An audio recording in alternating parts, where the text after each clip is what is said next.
So I didn't really have any plans. It's not like I've been planning that much for what we're doing each day of this game. I'm kind of just playing it as I go. But I have even less plans because I wasn't even planning to stream today. But here we are. Is this the right save file? This might not be the right save file. It is not the right save file. I saw that my mouse was over the wrong save file. So I figured it might not start at the top, but instead start where the fucking mouse cursor is for no reason. There. Okay, I should apply lighting.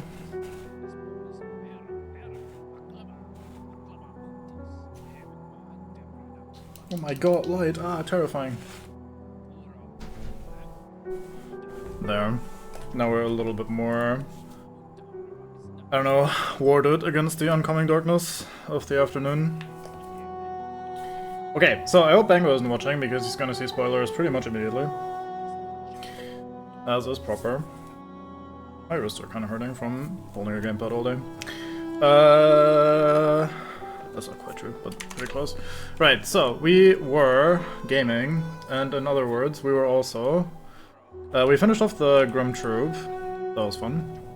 Sea Spider is very good. You've immediately identified the most important aspect. Very good. Hey, wanna see something funny? Oh my god, there's a tent here. How did that happen? Anyway. I will try not to say other shit immediately. Subtle sound of something playing in the background. I am on speaker, so there could be a bit of audio bleed through. That hasn't been happening the last couple days, or at least no one has been mentioning it, even though I asked a couple times. So I am hoping that it hasn't been terrible the entire time. But you mentioning it immediately, like frame 1, is a little concerning. Because I've been streaming with basically the setup and these audio settings. At least unless some weird shit happened where OBS doesn't do anything weird. Bango headphones are better. Doesn't sound like you, I don't think. Oh. Oh, I think you hear this guy. You hear Zod the Mighty. You want to learn something about Zod the Mighty? So Zod the Mighty, very fine man. He has some teachings for you, how to become a great champion like him. So we listen to Zod the Mighty here. Let's listen to one of the 57 precepts of Zod the Mighty. Precept 5. Strength beats strength. Is your opponent strong? No matter. Simply overcome their strength with even more strength and they'll soon be defeated. We can also do another precept, why not? Precept 6. Choose your own fate. Our elders teach that our fate is chosen for us before we are even born. I disagree. We also have Precept 7, mourn not the dead. When we die, do things get better for us or worse? There's no way to tell, so we shouldn't bother mourning, or celebrating for that matter.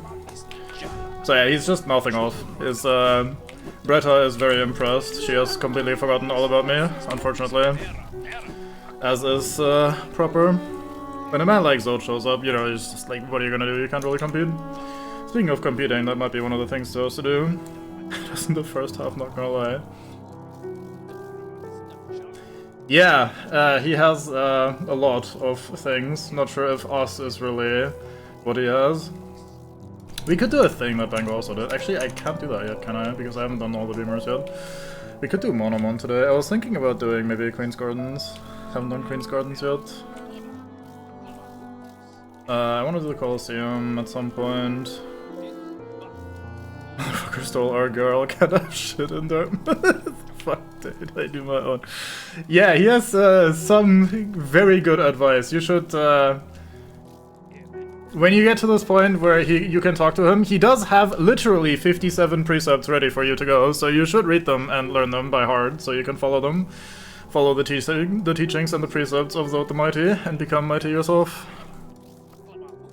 Disrespect to that. Hang on a second. Be strong also, fuck my dad. Yeah. You shot them off before. I did end last stream. Maybe not end, but I did show a little bit of them last stream. I watched a run the other day from a very fun YouTuber that did a playthrough trying to follow all of the precepts. So there were a couple that were pretty funny. Worked out pretty well.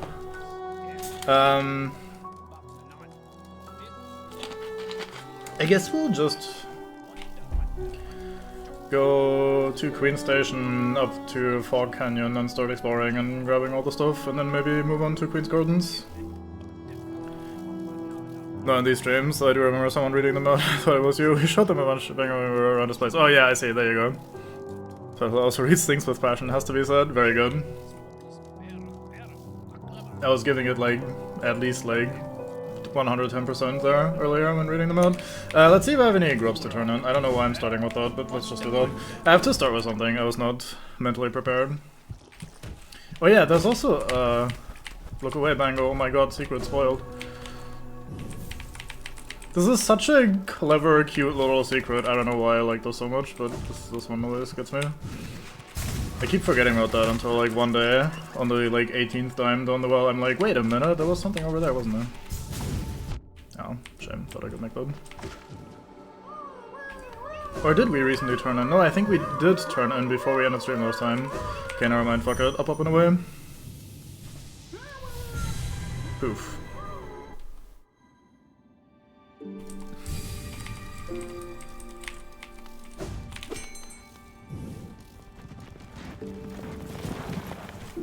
Okay, Queen Station. And then we go over to Cornifer and explore Fog Canyon, fill in the map, do all the things. That should be a good setup to do Queen's Garden afterwards as well, so that should be fine. We also got Monomon, which should be our last. Actually, I haven't been up here yet.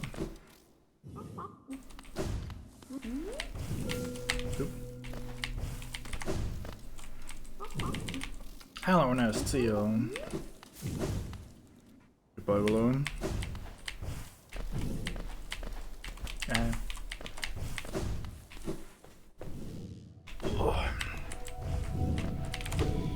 I could quickly do this part as well while we're here. I have like 800 or something in the bank, let's just finish this off. I don't think I have a key to sort this out afterwards, but fuck it, we don't really need the money right now. Gio Kalala. Gio Kalala. Let's see if I just have to go like 2 screens or a little further. I hope I don't have to rest at a bench, but I'm curious. The stench and the station aren't really... The stench, yes, the bench and the station are not really far away. Nah, we do have to actually rest here, huh? Okay. Fair enough. Will do, game.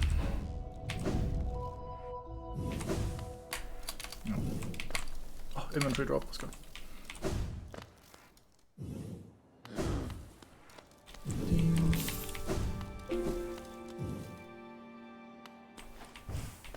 I saved my great decisions that I've made. Oh, I think I forgot about something. Give me a second. Nope, I don't know. Never mind.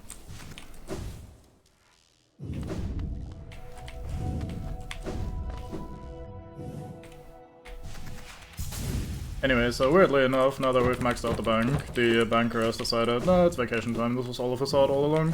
Unfortunate, even this side is just like, nope, I'm out, bye. Which is lovely. Adorable little touch, so we may or may not have been scammed there a little bit. Milibel may have wandered off with our monies. Oh, I didn't have enough iframes for that? I'm okay. Thought I could just go through. Oh, they explode on me even though I'm invincible. I thought if I just dashed through them at the right time, they wouldn't even explode. Is that true? Let me try that again. No, oh, they might have hit one of the Weavers. That would be unfortunate. Trying to get me killed. Oh, wait, that's the wrong button. This is the healing button.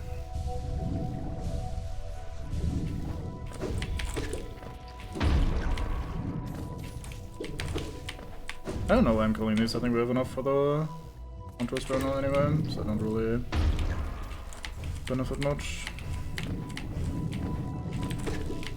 Yeah, thought I'd have enough time for another wall jump.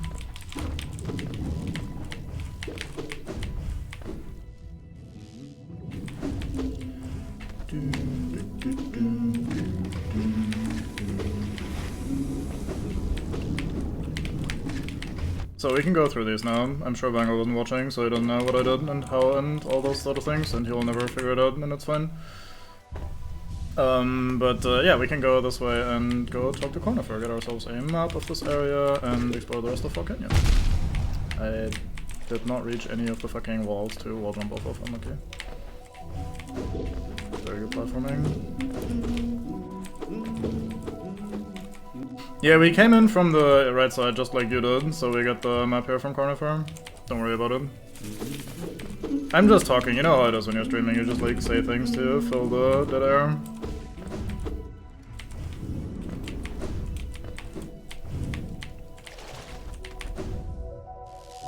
Just musing about how annoying those gates are, they're always in your way and shit. Let's have some explosions instead.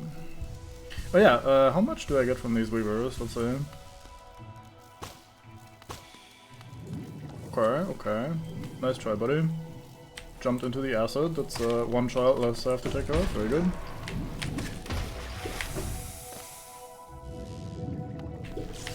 Oh, I thought I could jump over him. My bad. Okay, so we haven't been to this section yet. There's a couple small things we can do, some of them are actually kinda tricky. I'm also playing like an idiot, which doesn't really help. Thankfully not doing anything too spicy just yet. Oh yeah, right, I didn't even see that. Thankfully we have enough mass that we can just kind of face tank everything.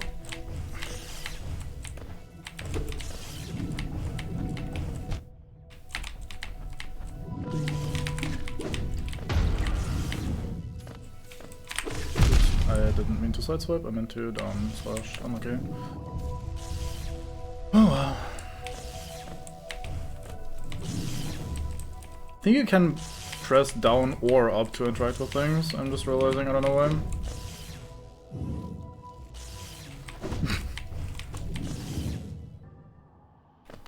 Easy come, easy go, you know?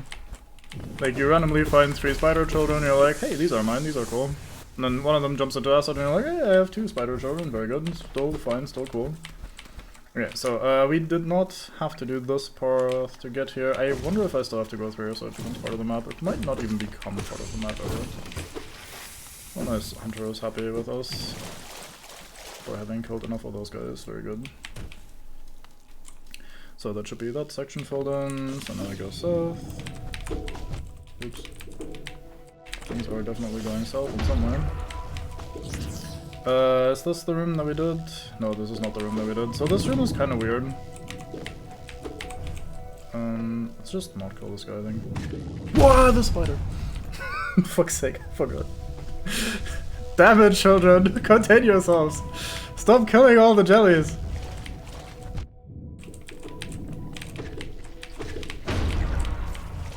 I guess I'll have to kill all the jellies, because otherwise they're gonna kill them at the wrong time for me. Oh, there's one hidden behind the background there. Neat. I didn't notice. Oh, you kill the jellies, but you don't kill the fucking gel sacks that are exploding on the ground, huh? Very silly of you guys. Probably that doesn't reach. Why is there a path here? I guess that's just a shortcut if you're feeling frisky.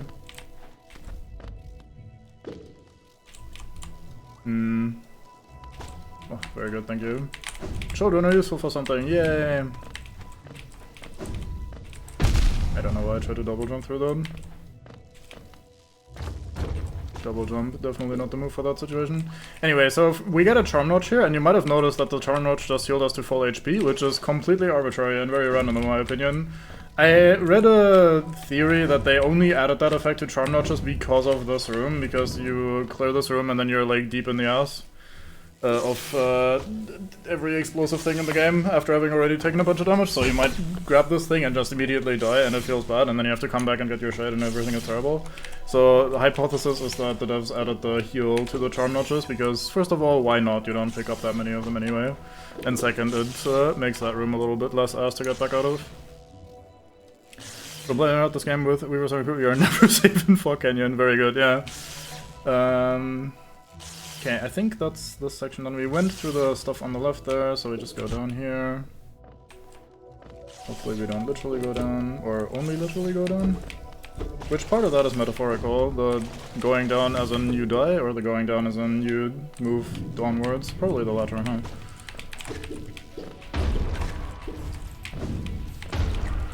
That thing almost made a 180. Oops.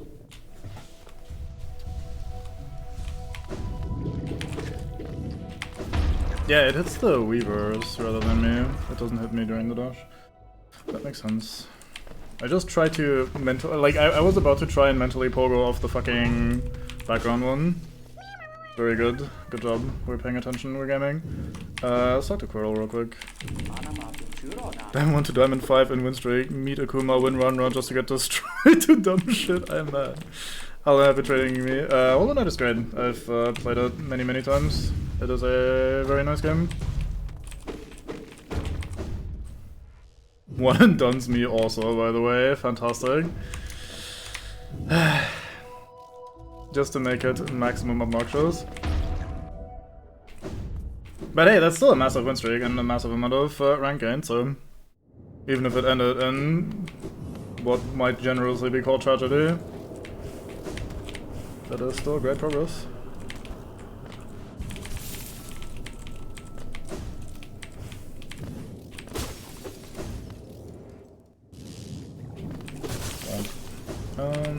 I tend to always go down on the right side, I don't know why, I don't know if that's better, but instinct moves me to the right here.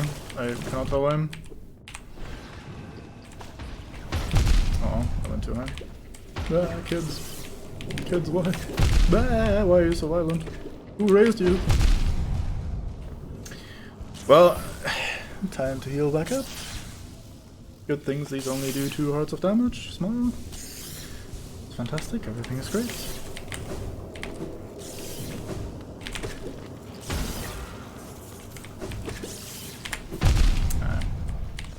That one was kind of on me, I think. Can't really blame my children for that one. I don't think grabbing all the lore is completion percent, so I don't think we really need to care too much. But might as well, while we're there. Anything over here on the left that we're missing? I don't think so. It's been on the list for a while, I just never got around to it. It's pretty fun. Like, it's I guess it depends on your experience with like platformers and stuff. It's got some sections that are pretty tricky. Has a good soundtrack, good gameplay overall, very like... Nothing like super wild, super crazy, super out there, mostly by the book, but very high quality and very well executed overall, I'd say. Lot of game too, for not that much price especially, although if you already have it then it doesn't really matter too much. Plays really nicely, like the movement feels good. Even though again it doesn't really do anything too crazy. Oh, I pressed the wrong button. Symphony of the Night enjoy, so should be to your liking? Yeah, probably. Surprised it's $12, I thought it was 20. Yeah, it's... Especially now with all the updates, but even with, like, the thing is when it first came out, even if you weren't like a massive fan of Metroidvanias or whatever, it was always an easy recommendation as like, this game is like crazy for its price point. Like there's so much game in there for very little money that like you should probably just get it anyway. But then they just went and added like 3 expansions all for free, so it's always been kind of crazy like that.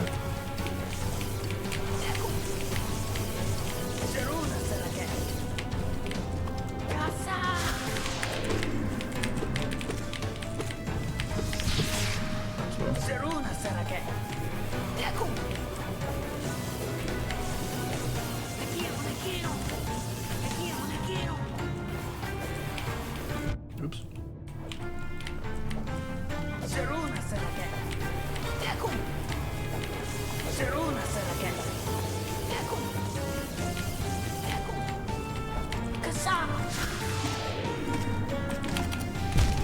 Oh. Oh, the water cancelled my descending dart. I see. That makes sense actually, I didn't think about that.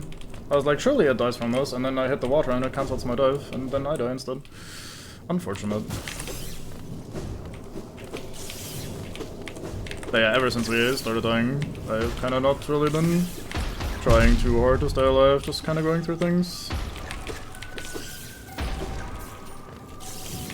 Lasted quite a while. I think my shade is right below. That might be my first ever death to Umu, actually. I don't usually die to this boss. I generally tend to think of it as like not really much of a fight, but I was kind of just yapping and swinging sword and not really paying too much attention at the start, so makes sense. anything can kill you if you're not paying attention or playing them. It's kind of an interesting gimmick fight. So like this thing is for like explanation because I've just been kind of going through it and talking about other shit. This thing is invincible while it's doing this. Like in this phase, like I generally, like if I hit it, nothing happens. I bounce off of it if I do normal swings. So I can't even really try to do anything there. So I'm waiting for Quirrell to show up and slice it open so we can actually do some damage. There's a surprise dodge right there. Didn't think that was gonna work out for me.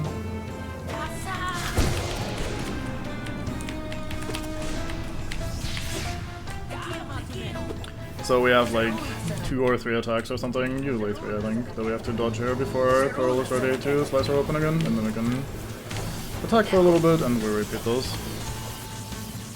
Which is not a particularly interesting boss fight, but it doesn't usually last super long anyway, so it's fine. Godhorn version is a big improvement. I've not seen that yet, so I have no idea.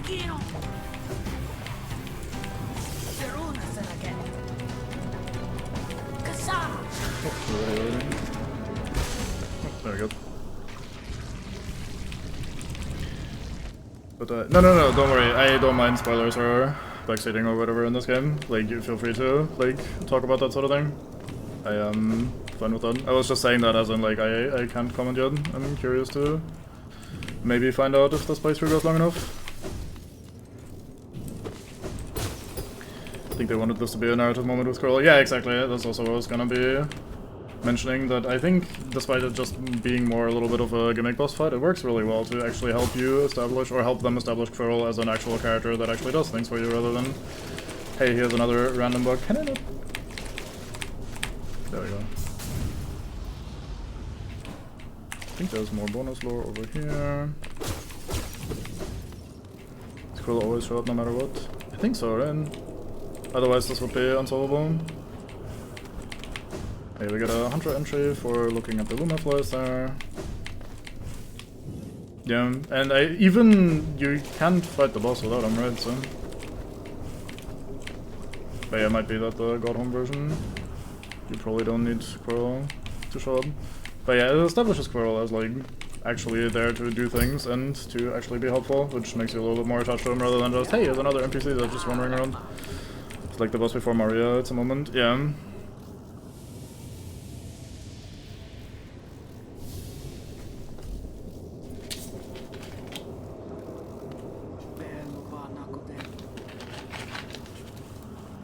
Hi Doc. Hello. This button. I don't have Dream Wielder on, terrible. We did just get a Charm Notch, so I could just put it on. That is one thing you can do actually during the Umu fight, if you're waiting for the shell to disappear so you can actually attack, is if you Dream Nail them, they give you soul still, so you can fill up if you're good at timing your Dream Nail slashes. So you have enough soul to actually do the damage and then the shield disappears. That should be our third Dreamer. We did Lorien last time, and we did Hera also last time, or 2 streams ago, I don't remember.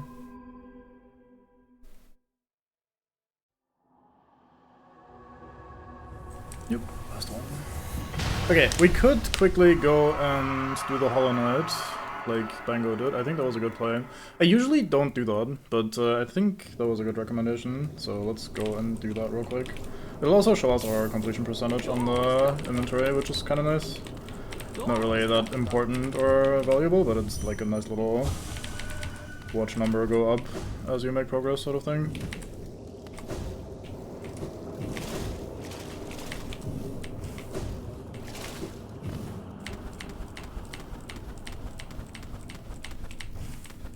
Also one more essence.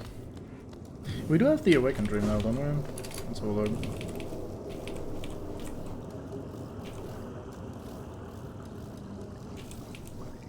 Do we see this here if it was awakened? It would probably show us here and it's not showing us, so it probably has to be a little bit more.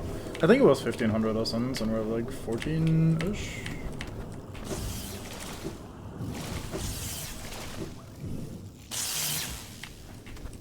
Myrtle the backers. I know.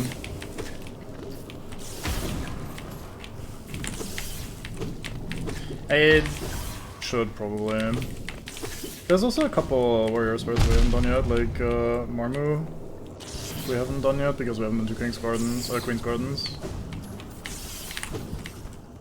I'm trying to remember what other ghosts we're missing. Oh, there's one I think in Kingdom's Edge that we haven't done. Let's put Dreambuilder on, so my Dream Nail charges a little faster.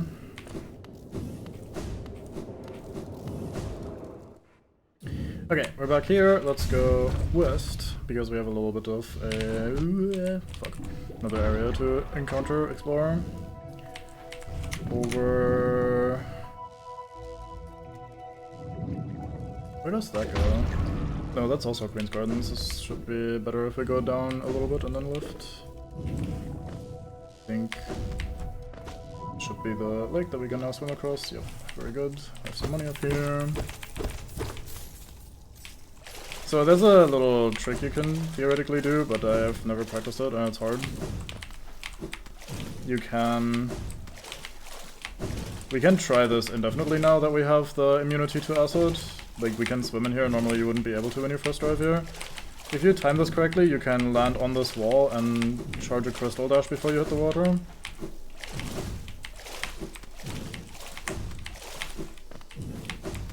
I'm gonna give it a couple more tries just because I'm curious.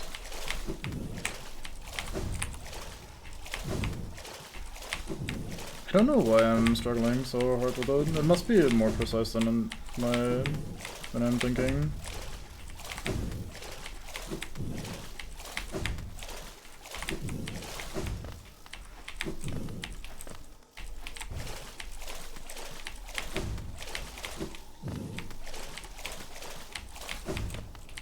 It does take a moment, like when you're sliding down a wall, before it lets you crystal dash. If I time it correctly, it doesn't actually. So it is me pressing the crystal dash button at the wrong time.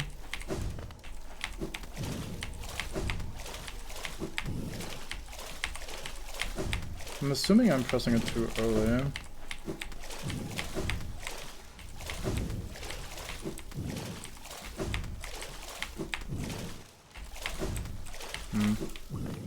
Anyway, you could briefly wall cling there and do a crystal dash, which launches you across this lake just low enough that you don't get hit by the spikes here. And then you land on this little wall, and you have to jump off the wall and dash onto the platform before you hit the acid, which is also very, very tight in terms of timing. But that lets you skip Ismostyr completely, which is the thing that makes you immune to acid, so you can swim. But yeah, I've never done that. I've seen it done, and it looks easy if you ever like see a speedrunner do it. You look like, or they look like, oh yeah, you just do this and it's fine. But if you try it for yourself, you might find out, just like I did right there, that it's a little bit more tricky. As is usually the case. Practice does make that look easier. Okay, a couple paths to go here. I think we'll go north first. We're gonna be fighting all these for the foreseeable future, so we put in the Hunter's Journal. Also just like killing enemies as I go. This connects to the Fog Canyon to the north here. Yep, this is the room that we saw earlier on the map that we've been to, but couldn't really do anything yet. And we have two ways of going through here. Either we have we come from the south, just like we did, and then we can open the gate, or if you have the Shade Cloak, you can just go in through the gate up there. And we have both options, since we have been very thorough in our exploration. We also have egg. Egg. Rancid egg. That's the one thing I want. Hello, Cloth. So Cloth is also here on our personal quest. We'll see her again, not or in the not so distant future. We'll help her fulfill her goal. Becoming a mighty warrior or whatever.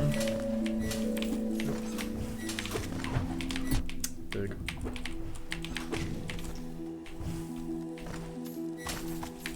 Bonk.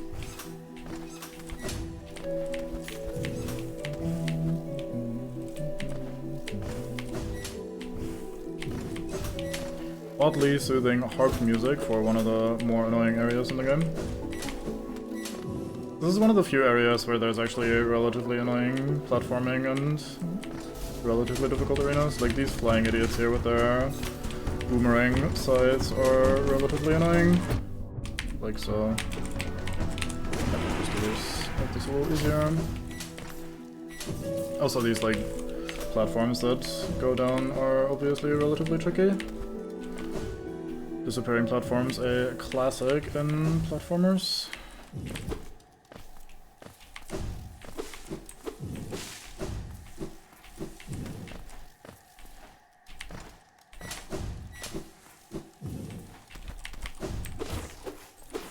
Oh, we missed him. I guess I have technically been here before in the Queen's Gardens overall.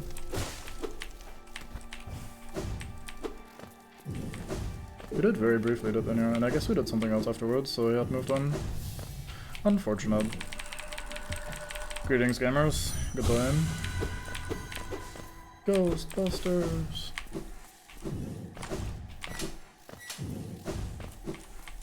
There is actually a ghost we have not busted when we encountered them. Hold on.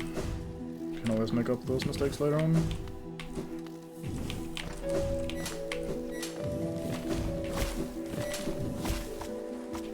I think we've already killed enough of these. Oh, they're one shot anyway. Very nice.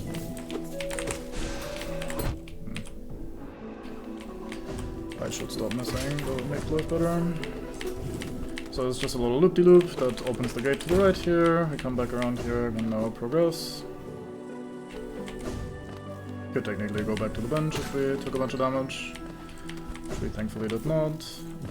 Bit of a crossroads here, if I recall correctly.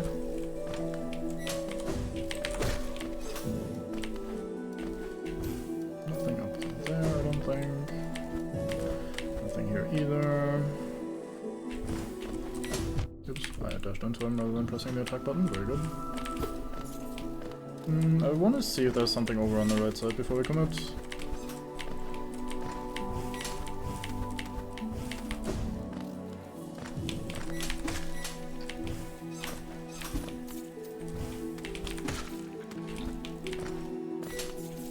Ah.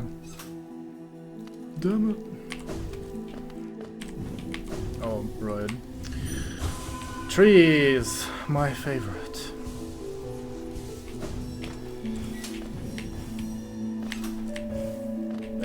Yeah, I'll do the rest of this when we come back here. Let's go to the right first. Sudden change in ambience. I thought this was part of Queen's Gardens, so it should have the same track, no?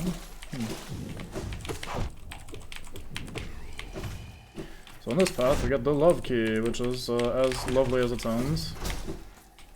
We have a guy over here who looks like the sort of guy to have the Love Key. Too long spent together, we become as one.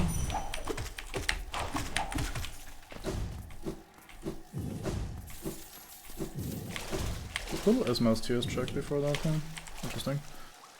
Can probably also do the little crystal dash on the ledge there if you're really good. But it looks very, very precise.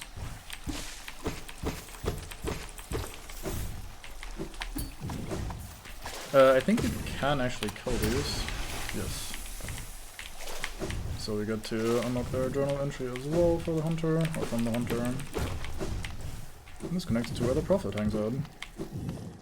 Or used to hang out before they all fucking died to the infection. So now there's another little bit of the map filled in.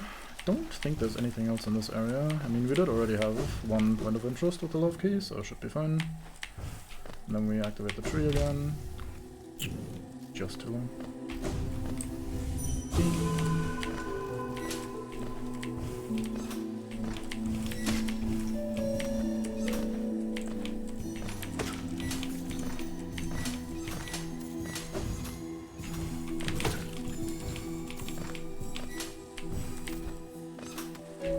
Now we have the purpose for all these little dead ends with thorns on them. Hello. Thank you, tree, for this great service.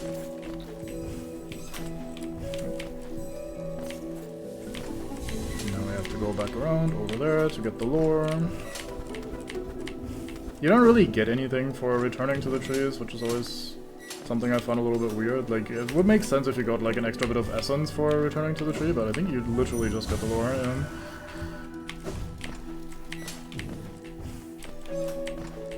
If they do make you go back just to smack it for the lore, may as well give you a little extra reward or something.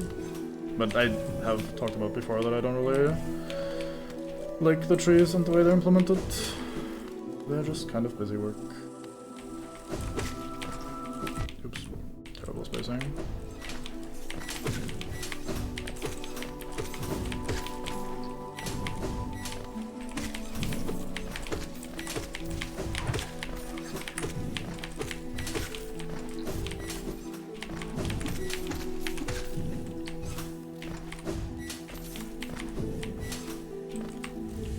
Let's quickly heal back up.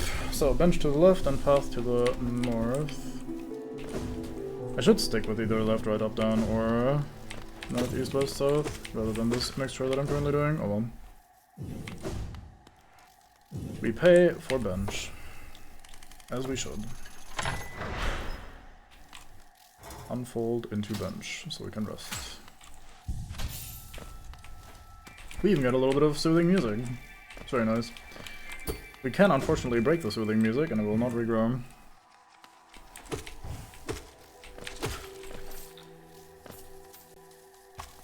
This connects to deepness, doesn't it? Am I misremembering?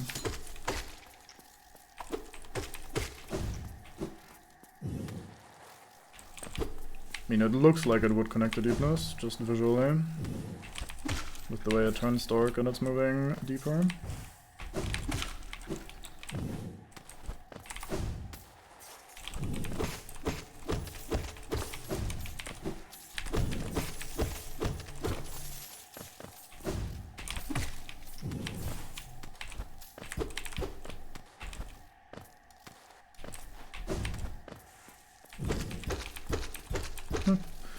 Makes the splashy splashy sound of the spikes, even though there's no spikes. Oh yeah, this is the top of the Weaver room, isn't it? Yeah. Could we have accessed that from the other side? I don't think so. Maybe you can, and I'm just misremembering. Would not be the first time. This time no jump.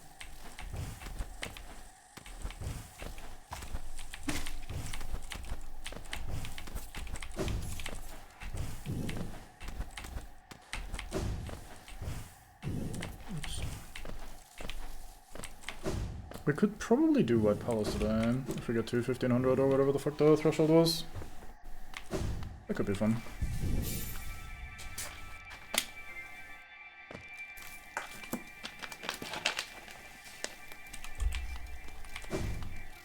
Okay, up we go. I fall immediately down, very good. And then I get fucking hit from off screen, how dare you do this to me? On this day of my confusion.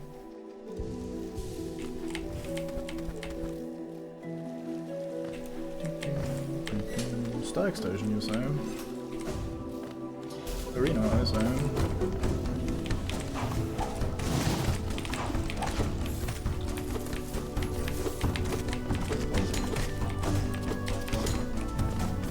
Just do a couple of these every now and then. Magic, very strong, should enjoy.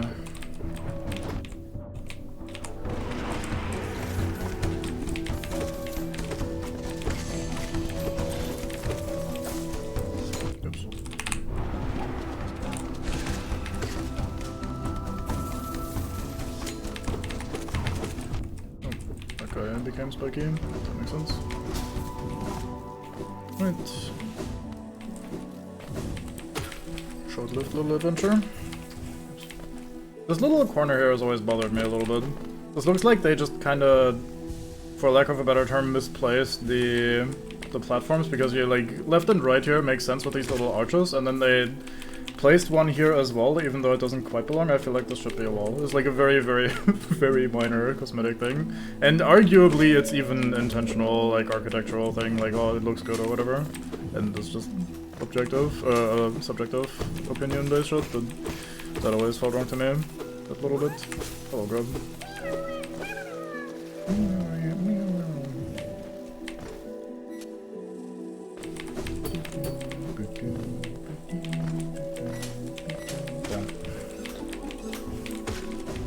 So, Queen's Garden is a little weird here, if I recall correctly, in the order that we have to go. Like, I think we get the signposting early for the stag station, but we can't actually reach it. We have to go all the way around and unlock it from the other side or something weird like that. Oh yeah, this is a grave. This is an important grave. We shall remember this for the future. There's a funny flower delivery quest where we have to bring special flowers to this grave. Oops. I mistimed dash. Surely I can do that. However, the flowers are very delicate, so if we ever get hit on the way here, we immediately lose the flowers and have to do over. Oops, I jumped into specs. Let's do that right now while we don't have the quest active, and not do that later when we are trying to do the quest.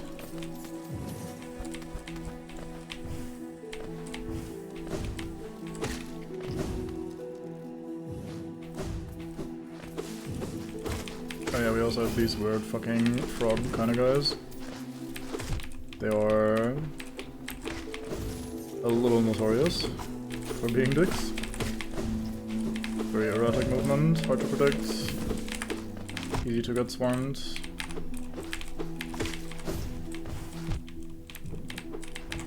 I'm fucking terrible. Good thing I'm strong enough to just face tank everything at the end of the day.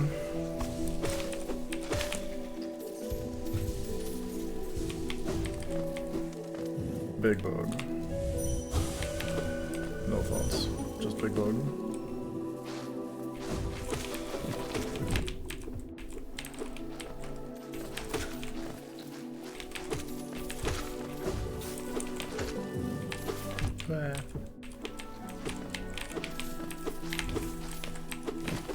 God damn it. But yeah, if you come here earlier and you don't have enough damage to two-shot these guys yet, and you're not playing particularly safe, it's pretty easy to get overwhelmed and die here. It's not a nice little area.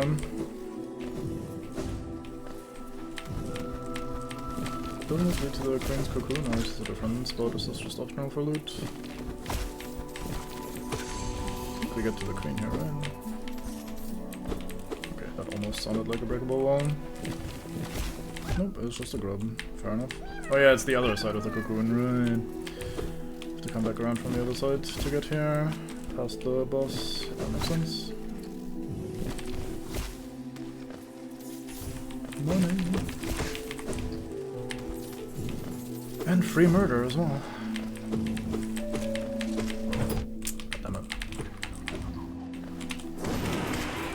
Get wraithed, idiot.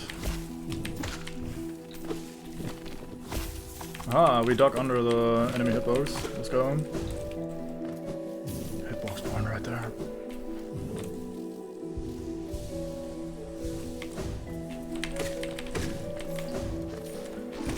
Oops. Thought he had died, but he only got hit once. Not a terrible place for money, I suppose, when you're strong enough to just mindlessly slaughter your way through these guys.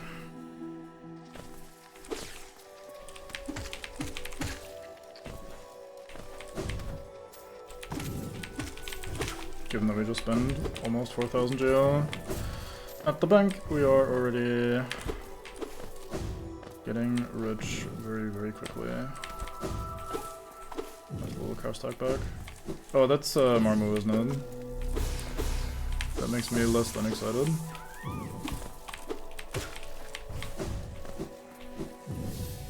Hello. Greetings, Marmu. I challenge the warrior dream, even though I do not want.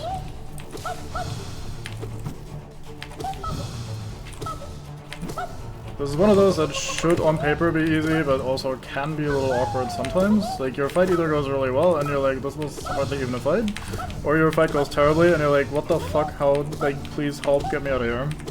So far it's been going fantastic. But that was a bit of a cheaty move. Should just kinda stop getting up there. Oh, bouncing off the ground, making it a little bit more tricky, and we got her, okay, good.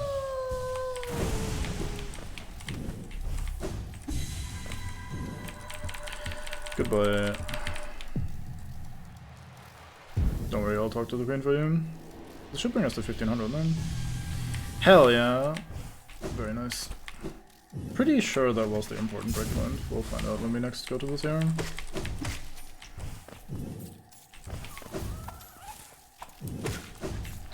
Nothing down there. Oh yeah, we come into Queen Station from the backside. Very good.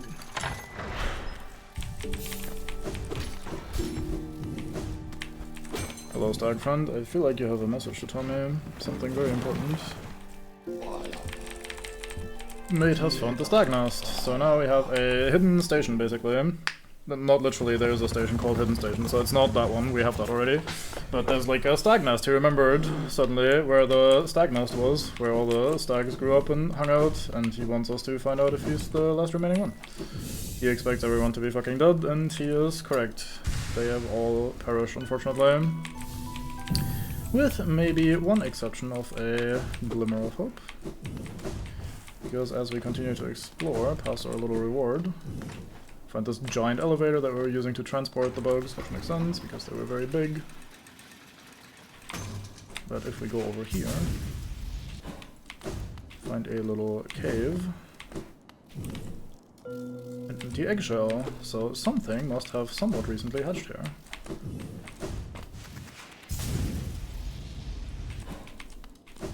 And this leads us back to the Howling Cliffs all the way up here. You can otherwise not really reach the spot, I don't think anyway. Maybe there's some trickery if you find an enemy to bugger off of, but it looks pretty far, so I don't think you can realistically get here. But yeah, that's just a nice little area. So let's bring our stag buddy the news.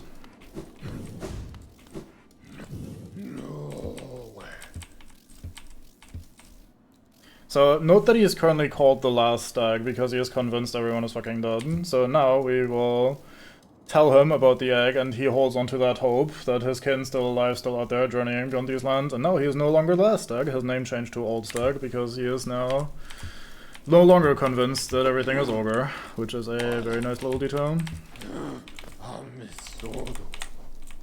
Back to... wait, no, Queen's Gardens, not Queen Station, whoops. We continue exploring that area.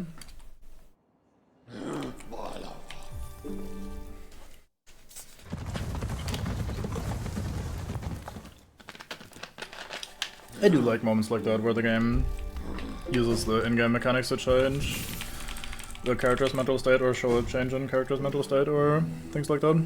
He's gone to this going, this is a joke, the only character I literally think you'll see is Bridget. I have no idea who that is. Unless you mean Bridget from Guilty Gear.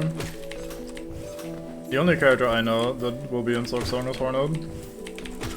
At least I'm assuming that would otherwise be the biggest bait and switch of all time. That'd be some Metal Gear Solid 2 type shit where it's like, oh my god, you finally get to play as Hornet, and then the game starts, you play as Hornet for like 5 minutes, and then off we go playing as some other character. That would be pretty sick. I would probably enjoy that. But yeah, I know nothing.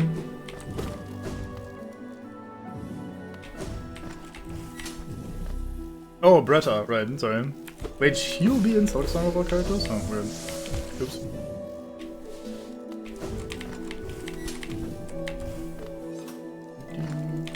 This is an annoying little section if you have to redo this if you die in the upcoming fight. So let's try not to die in the upcoming fight. I feel like that's a good plan for avoiding redoing that section. Fully clad knight? Why Bretta of all characters? She kinda just does nothing. She doesn't even really exist. As to Zord in the first 10 minutes after 30 hours we declare him the best character in gaming. I thought he was that already. His list of titles is almost as long as Cetra, which is quite the feat. Bonk. Oh, of course, my bad. Yeah, you better. Don't disrespect the king. Or the hero, the legend, the mighty.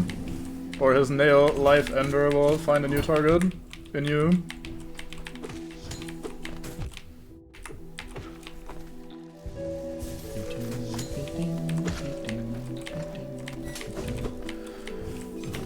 So, we can break those, and then we can go upstairs and do shot. Let's do that right now. I think it's just a little parkour section. It might actually be one of the more tricky parkour sections.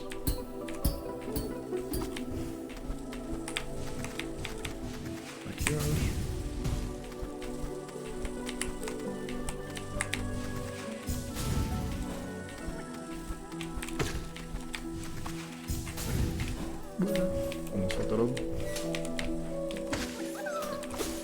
Grob.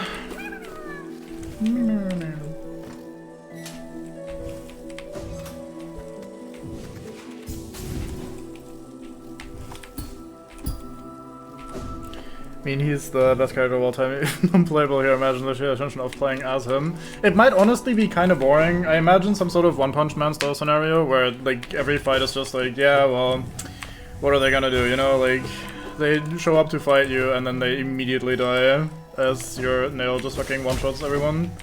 There's not really any challenge, no actual gameplay. It's pure like, hey, hello enemy, goodbye enemy. So I don't think that would make for a very fun follow-up game.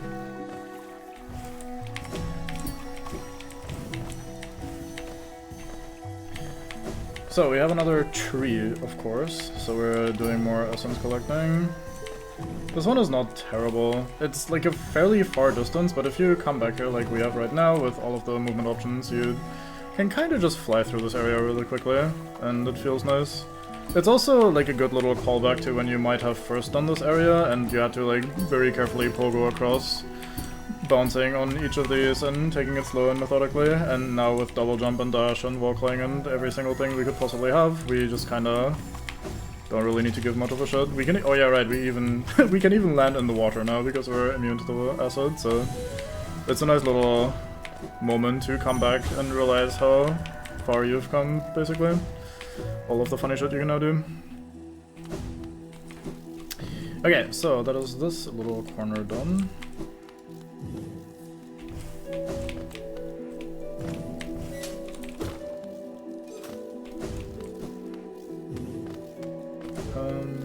I think this is where we go. Yes. You can tell because there's a progression blocker here, so you have to have the Shade Cloak to get here.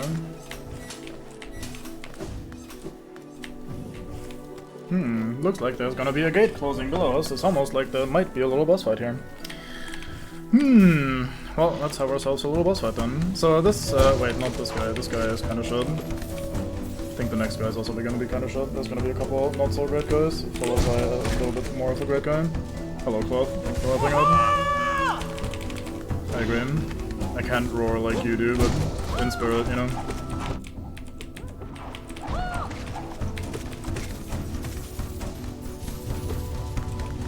Here's our actual phone. It cancelled my heavy attack, you even heard the sound effect. I jumped instead of dashing, I'm very smart. Oh, that reached. I am terrible. Ah. Oh, he does it twice in a row, cheeky bugger. I didn't. I should have just dashed. I don't know why I'm being so stingy with my dashes. Probably because I'm trying to save my iframes. Oh well.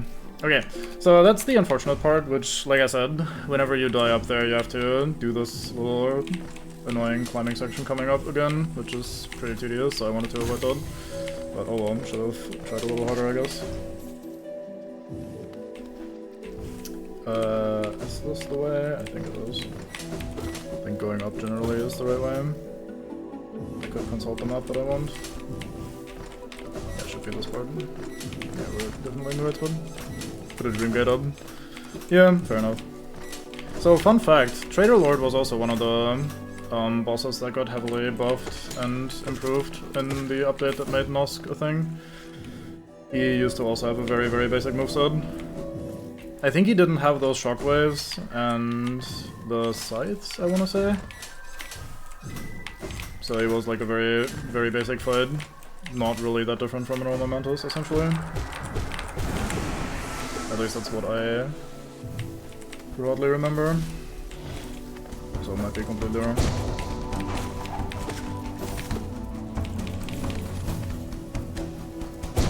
He's also one of those fights that shouldn't be so hard.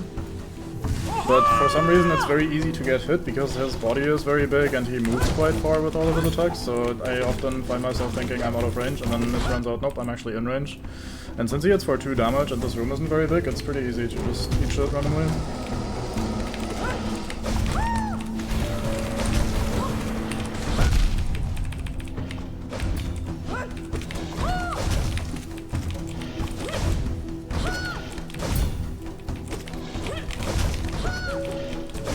But I think if you're just like jumping like this, you're still able to avoid the vast majority of what he does.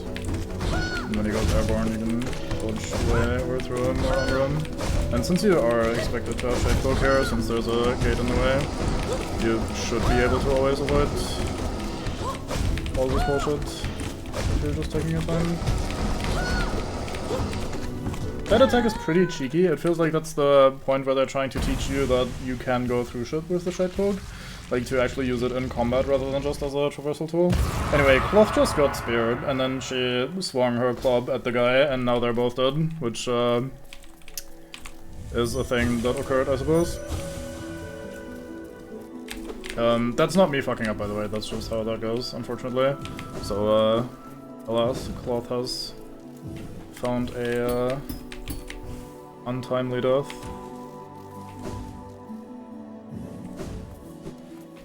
She'll have things to say about that in a second. Protect. You fucking stole my kill, how dare you? Fucking kids. So, here we have a little weird cocoon thingy. And we get to meet our mother, isn't that lovely? Quite a timely death. I suppose, yeah. Greetings, white lady. And she gives us half of a very important thing.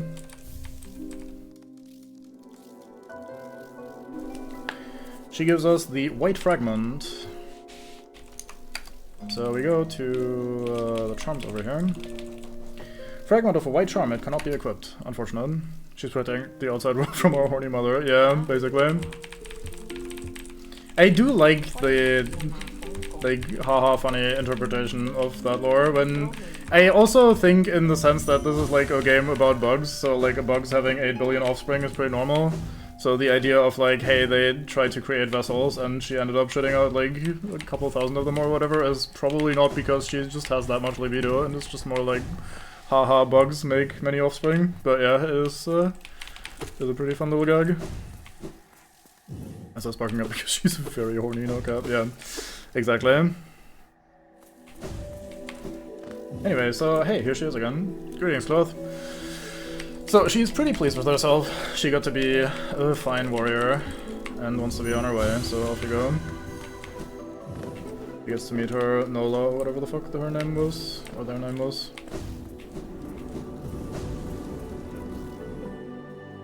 Whom we not really know much about. Okay, I think that's it for Queen's Gardens. No, I think we did all the things.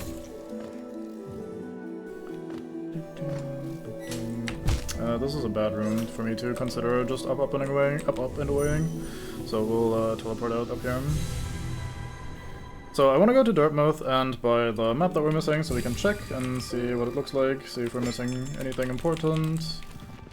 We can do the Hollow Knight real quick to see our completion progression and get that ending as well. So I was a little confused earlier because, actually maybe I should talk about that when we're actually approaching the boss. Rather than while we're still doing other shit briefly. So, Cornifer has returned home, he's done mapping, he's mapped all of the game. So we have now bought all of the maps. So Isolde also has nothing interesting to do or say anymore. Let's have a quick look. So here's the Queen's Gardens. That looks pretty complete to me. Don't remember anything else that we might be missing though.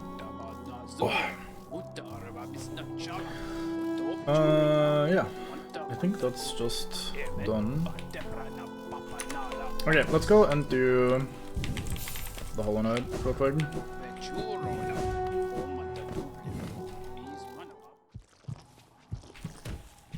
No Mandarin Book, unlucky. We'll try again next time. God damn it. Kids out there just killing people.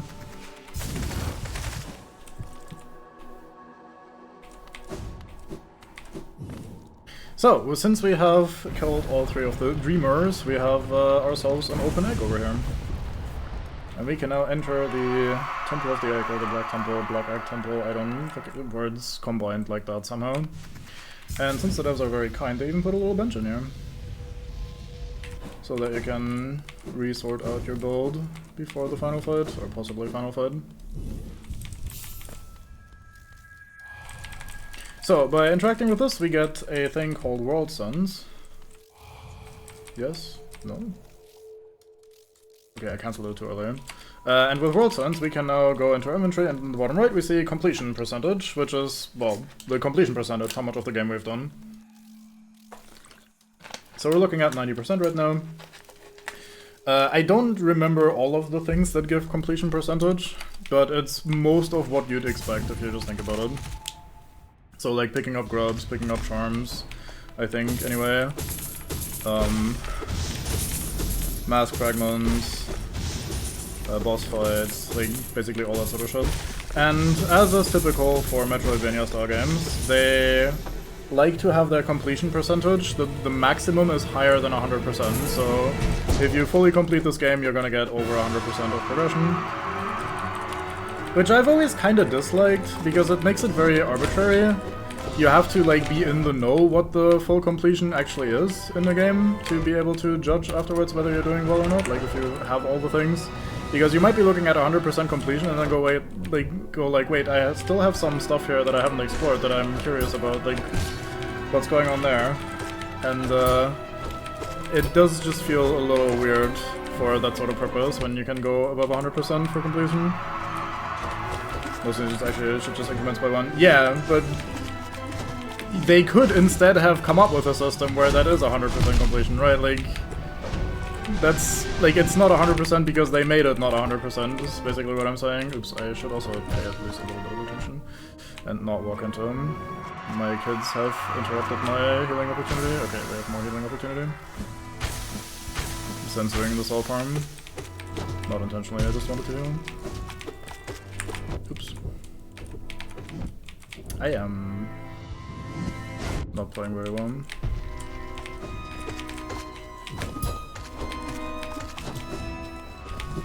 I did like that you said you hadn't heard this. Oops, I did like that you said you hadn't heard this song in a while, because I think that's also the White Palace song, isn't it? So I was like, wait, I've heard this a bunch. I feel like I remember this song, and I usually don't do this fight, so, or at least the normal ending of this fight. So that was a little funny. Just that music is very normal and very familiar to me. Which area is that again?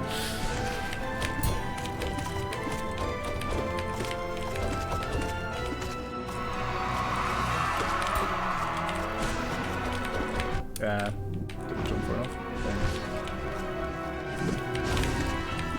Yeah.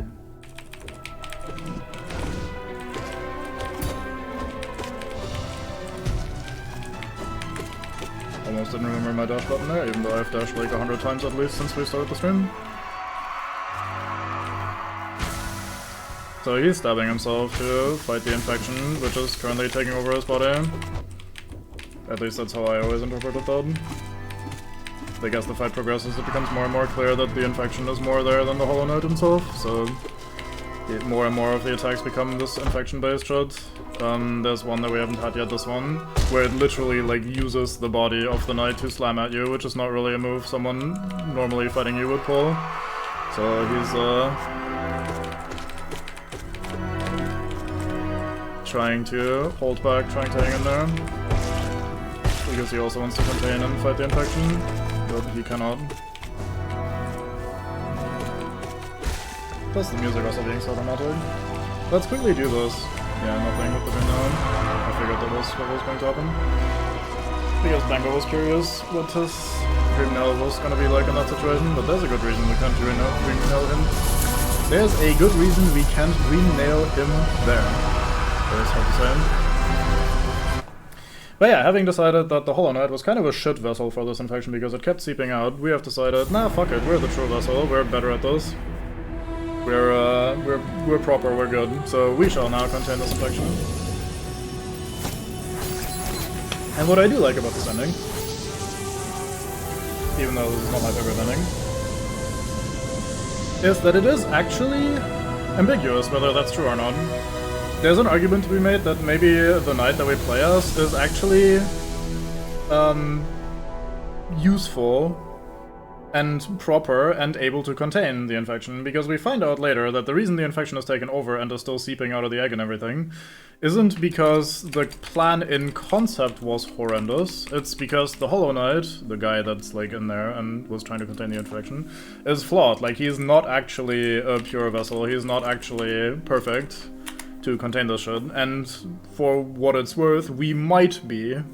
And so the plan could work if we are the ones actually containing the thing. We don't know if it will actually work, and the game, as we just saw in the outro, like in the ending cutscene, the game doesn't actually give us a clear answer either. The game is not gonna go like, oh yeah, actually, and like 2 minutes later everything went to shit again or something. We see no lingering trace of infection seeping out of the knight, like our player character, for example. So, it is debatable whether or not this actually would work, and I think that's neat for this sort of just keep the cycle going sort of ending. We like one thing in Zota, we like daddy issues, yeah. A little it matters because I assume most bugs are not dead anyway. Yeah, it is definitely too little too late for this sort of plan.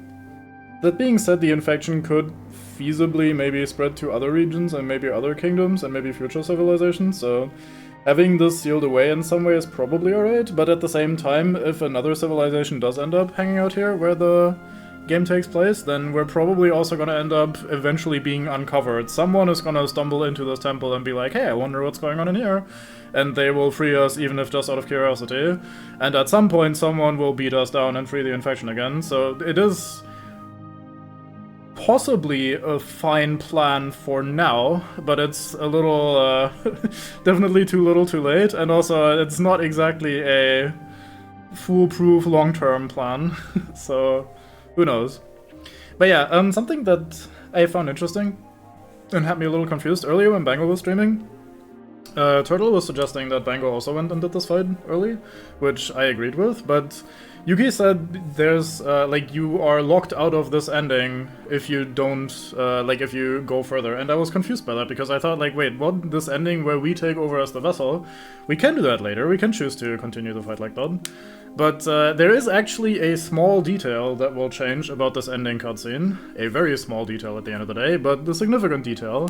And once we have progressed to a certain point, we can no longer have this original cutscene without that detail, so that is correct. You can actually lock yourself out of this very specific version of this ending.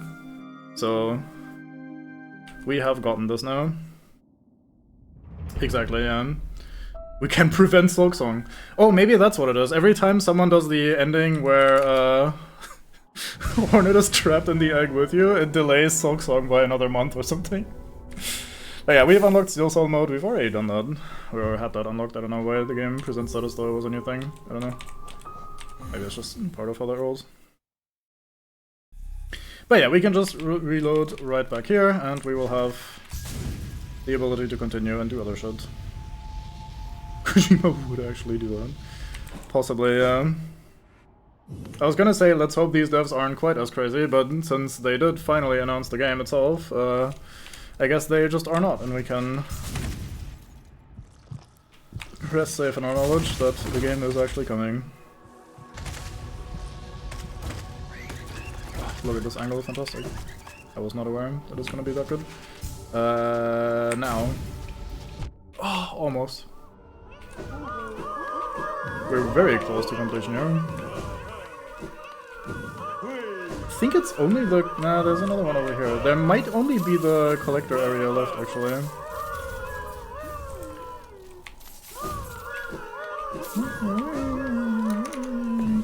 Okay, so with that being done, there's still a little bit of a room over here that we missed. We could just go there. It's not very far from here. And it might be nice to just fill out that little section too. Why not? Let's do that real quick. So that is, oops. We go south, south, south, west into Frog Canyon through the thingy. Okay, cool.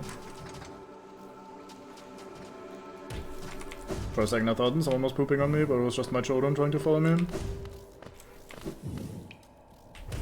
There's that whole nuclear de-armament thing where a special cutscene all players stop building nukes for their multiplayer base. To my knowledge, that's only legitimate on PS3 where the community was small enough. That is neat. That is definitely neat and very Kojima.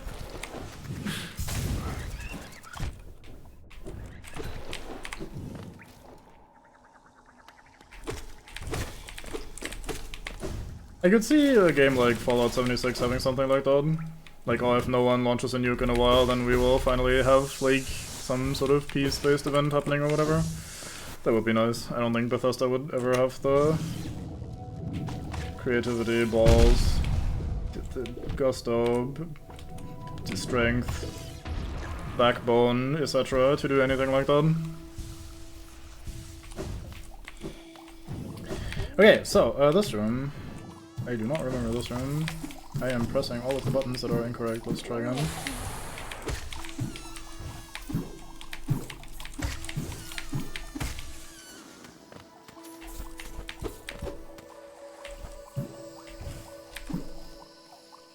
Is there anything interesting? Oh, right. Is there anything interesting here? I start saying as I spot another fucking tree. Fantastic. Oops.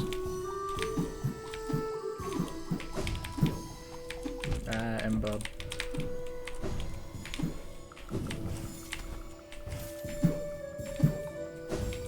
Yeah, my bad. I spoke it into existence. I made this tree. Wait, it's not done.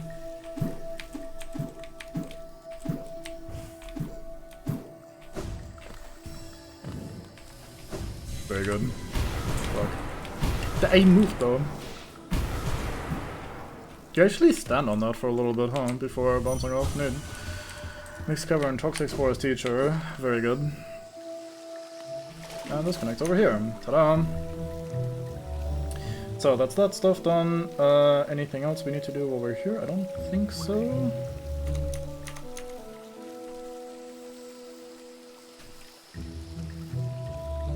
So let's go talk to the seer, which is over in the resting grounds, which is where I have my dream gates. Very good. Up, up, and away. Arrive.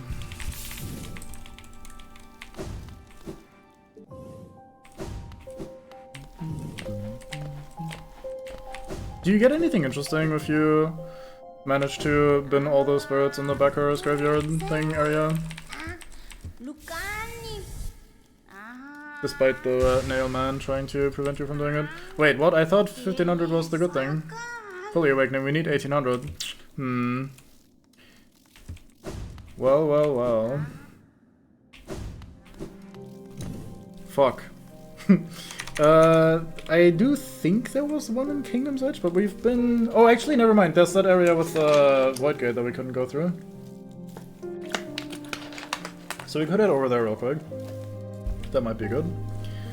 Because I don't really feel like clearing out the Spirit Glade.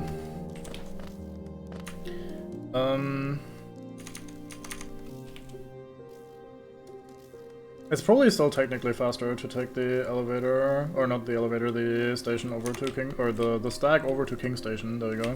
I've aligned the words correctly. But I'll instead go manually.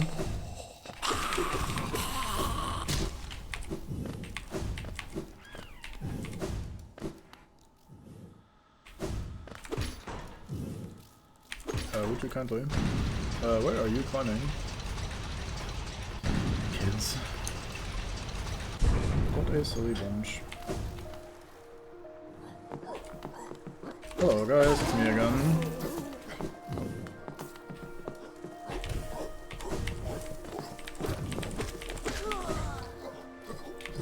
I've been taking this path an awful lot recently, I don't know why. Like, I've killed these guys at least a dozen times at this point, I feel like.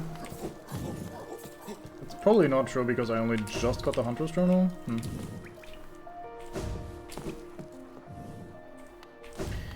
Okay. That is such a big ledge, and I still didn't manage to find the timing. Oh, it's too high.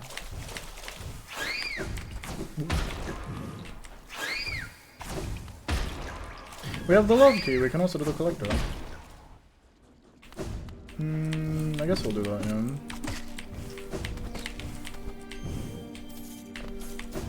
I did open up the path unlike Bango, so I could have just gone through the thing.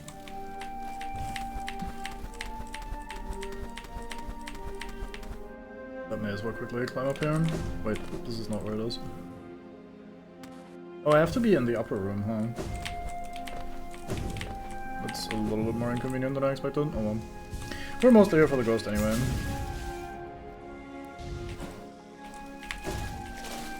So where exactly are you? You're directly east and south-southeast.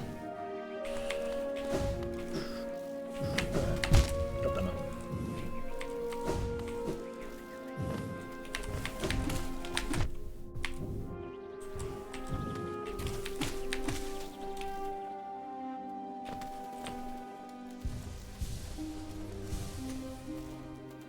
Okay, should be right here. There it is. I think this is on paper the most difficult of the dream guys, isn't it? Hello, Markov. Oh yeah, it's the shield and projectile guy.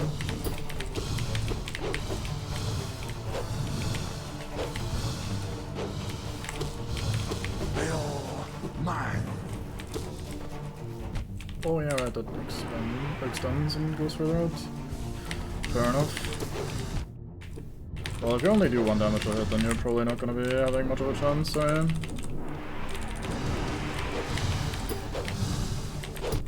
That does speed up quite nicely though.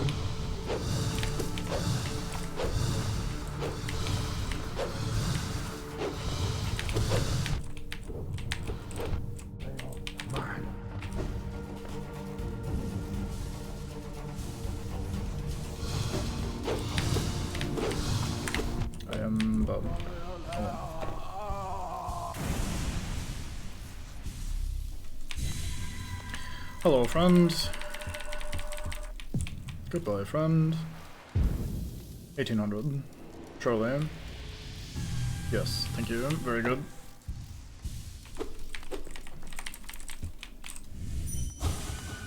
Right, anything else? Let's quickly do the collector if I could.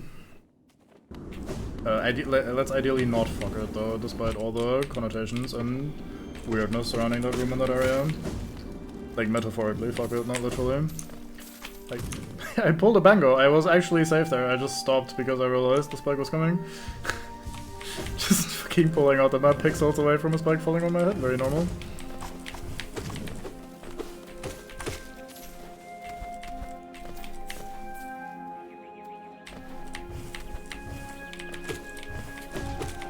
Oh, didn't go far enough. Did have a double jump, it didn't trigger when I pressed it because I was still dashing, unlucky.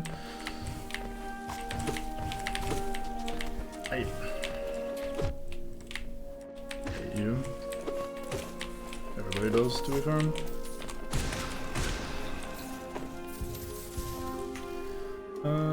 We want to be a little higher up.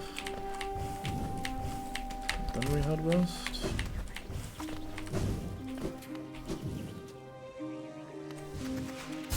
This is not gonna work then. We have to go around the top, I think, to get to that entrance, which, again, we don't actually need to do, but fuck it. Nah. Dodging primal aspects is impossible. The human brain simply cannot calculate 3 trajectories like that at once. And even with a dodge with invincibility, it is impossible to ever avoid them.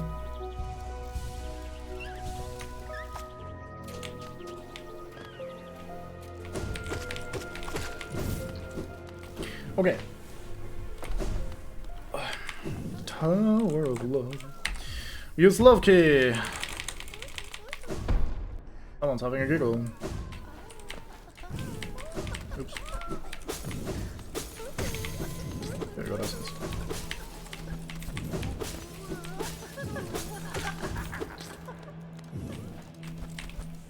Giggling stops. Say it in the chorus. Good during the cutscene that he had.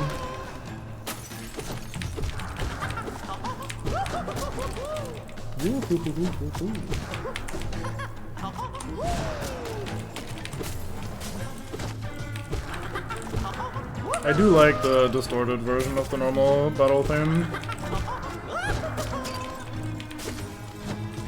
Everything is just kind of off about this hood. And about this creature.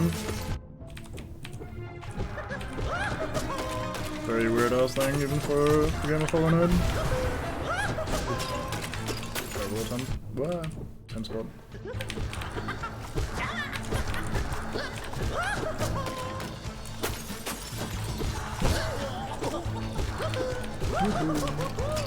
So, interesting thing about this guy, they don't give soul when we hit him. The ads do, but the collector itself does not. They are a void being, and thus they do not give soul when we strike them. Which is interesting and a little weird. Everything about this encounter and this character, the collector, is just very odd, basically.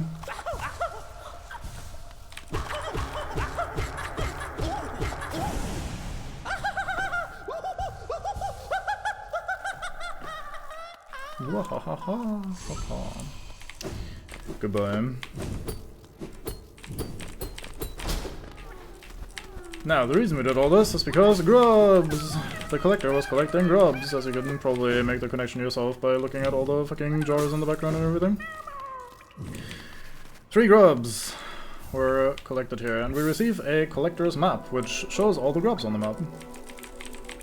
So now when we open the map and have a look around, we can see all the grubs that are missing. I should actually use it.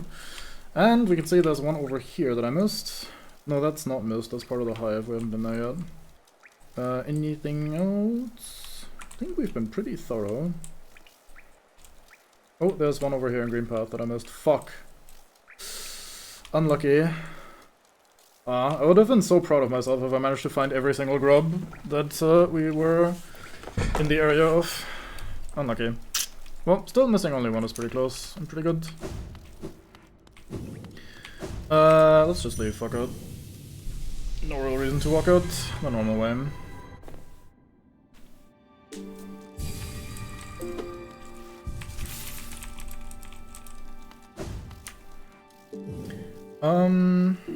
What next? We could quickly do the hive, given that there's one of the 2 grubs that we're missing.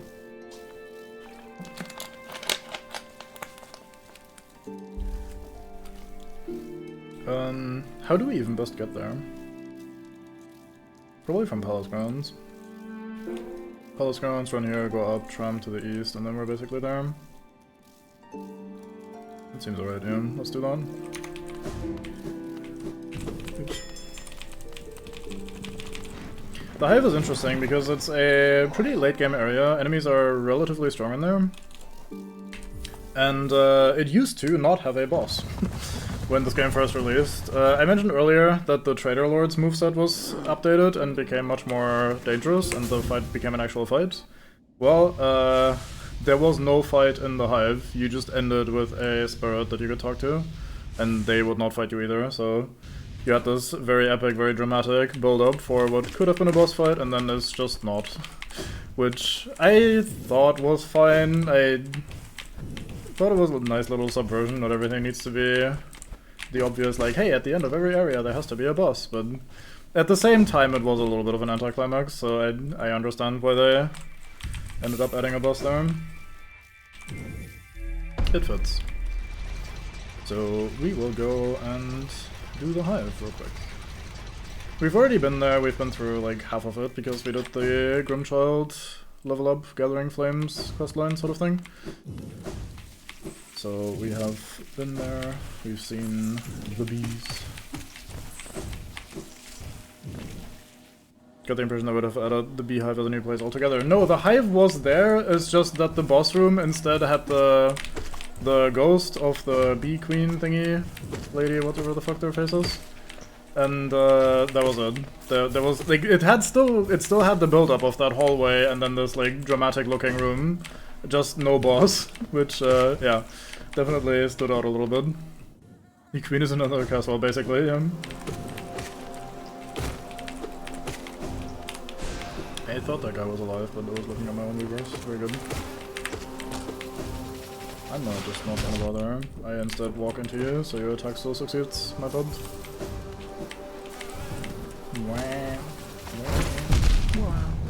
Broke the platform, right? I flee, urgently. I don't know why I always think they strike a little faster than they do. You have plenty of time to either attack them or get out of dodge, but I keep thinking they're gonna attack sooner. Now the big ones, they are actually pretty dangerous, so we will use some magic to deal with those. Oh, we do need to kill enough for the hunter as well.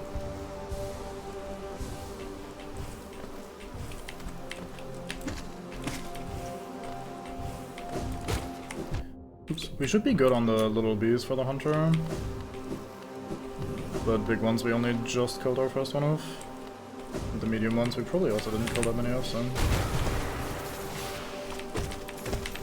Still got some hunting to do. Cute bees sound like mosquitoes, we were active, so it's like waka waka waka. Yeah, it's true. Yeah, the buzzing when you're near the hive is definitely a little unsettling.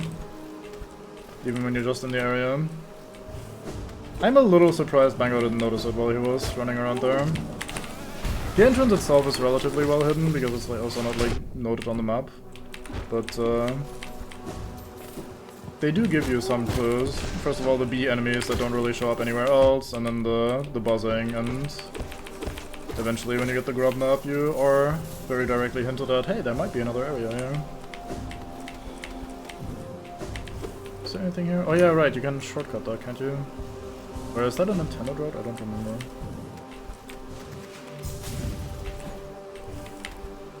Like so.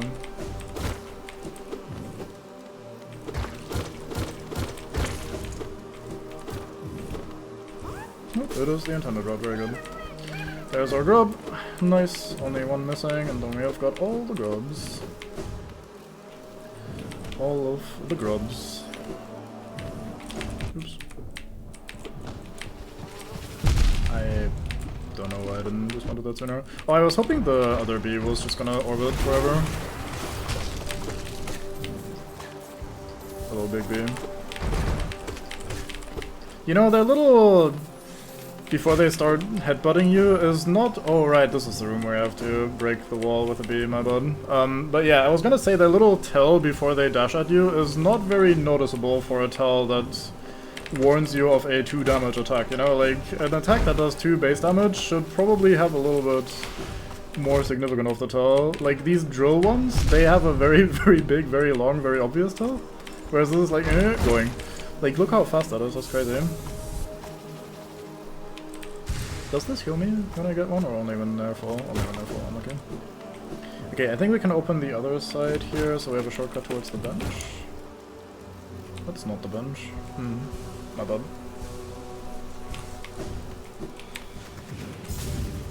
Well, definitely a bit of a shortcut at least.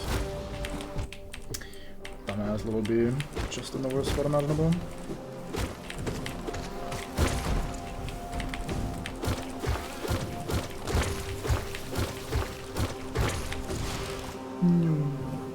Okay, but yeah, we have this long walk up here with the walls and the hallway, and it's like, oh, boss fight incoming. Boss fighting time. Can't wait for the boss, for this bee area that we've been working our way through. And then we have this big thing in the background, it's like, oh, what's gonna happen here? And then there was just a ghost and that was it, and there was no boss fight. Now we have a boss fight. Which is not a boss fight I've done very often, I gotta say. So I'm a little worried, but we'll see. Zip.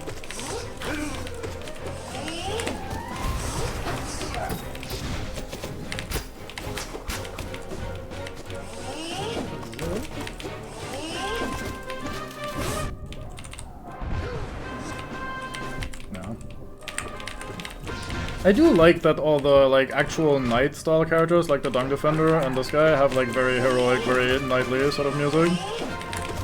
Like they're actually enjoying this fight, it's not just like just this struggle or this hostility is like basically a sparring match to a degree. I am dying. That was lucky. I didn't get to dodge in time. Oh, he died. I'm gonna die to the odds because I can't see shit! Oh, that was so close, holy fuck. Deep lore ideas in this game about different forms. Different forms of scribing. I love that the bees show another form of knowledge keeping. Yeah. Man, that was hard to dodge the, the falling bees during the screen shake with all the splashing on the ground, or on the screen. Oof. And we get a charm that is actually pretty good. It's Hive Blood. Hive Blood is weird. It turns your HP into honey. So instead of normal masks, we have honey masks. And honey is weird because it regenerates over time automatically. Here's Hive Queen Vespa.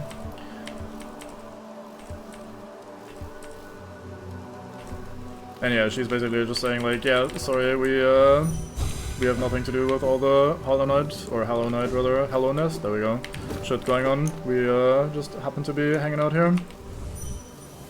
And seemingly they are correct, there's no sign of infestation in here. The hive is working very well. Happen to got home too, very scary, oh boy. I imagine that is nerve-wracking during one of the harder runs. Okay, we have 1800 essence now, so let's go over to the Seer and turn that on. But yeah, so honey masks, they regenerate over time if you haven't taken damage after, or like for like 10 seconds or 20 seconds or something. The Dream Nail, and you as well, but it's time for you both to awaken. We hold it aloft.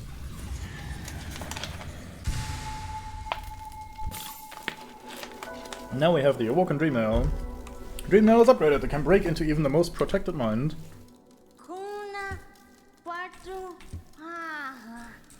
Whose memories will you hunt down? Yet still you collect essence? Perhaps I've installed an obsession in you? Happy to watch your progress. Once you have reached 2400 essence, return to me. I have no more gifts to give, but you prove yourself the wielder my tribe awaited. I don't remember how much you get naturally, but I think you get enough if you full clear, so we might have to do the graveyard after all at some point. But more important for me for now was to get to 1800. So we have the Awoken Dream Nail, and with that, I think the only noticeable change, there's probably some extra lore you can get here and there, but the only noticeable change is that we can now enter the White Palace in the Palace grounds. I will quickly go and grab the last grub. Dunk Defender and Zolt should be what you need. Oh, what you're missing? Yeah, also False Knight Refight we haven't done yet. And Soul Tyrant also. Yeah, that's probably where we're getting our money. That makes sense, yeah. Very good. Forgot about the refights giving good geos. Geo, yes, essence as well. Fastest way is probably just from Green Path, go south all the way east, up a little bit, yeah. Bit awkward, but we shall make do. It is funny what Bango was saying earlier on stream was absolutely correct. There are so many of these stag stations everywhere, and yet there's never one near where you're trying to go. It is very odd. You always feel like, oh, there's so many stations, and you yet always feel like, oh man, I have to go through so many rooms if I'm trying to get to the thing I'm trying to get to.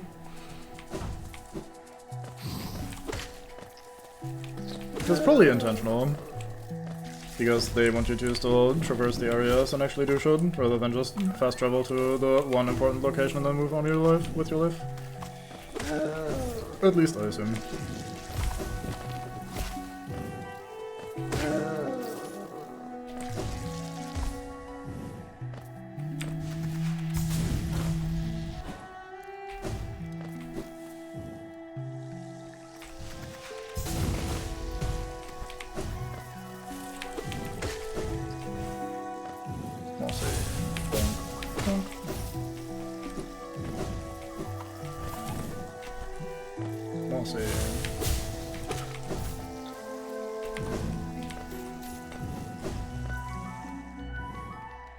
Okay, oh, even further.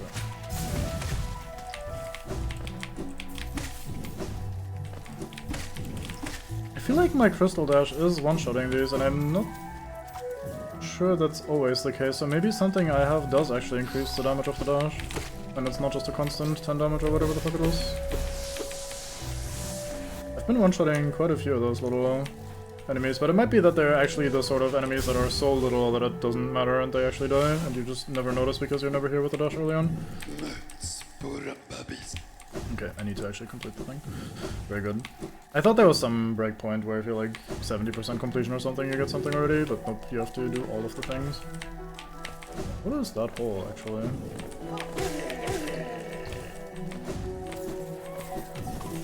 Probably nothing. Looks interesting. Okay, so up here... there's apparently a grub that I missed. Oh, it's right up here! I could have gotten it the first time I was here as well, couldn't I? Actually, maybe not. We didn't have the dash yet. And then Cornifer was here. Yeah, we didn't have Mantis Claw or the dash, so we actually couldn't have gotten it the first time. Fair enough. Alright, sure. Okay, fair enough. You got me. Okay, let's turn in, and then we have done all of the grub collecting.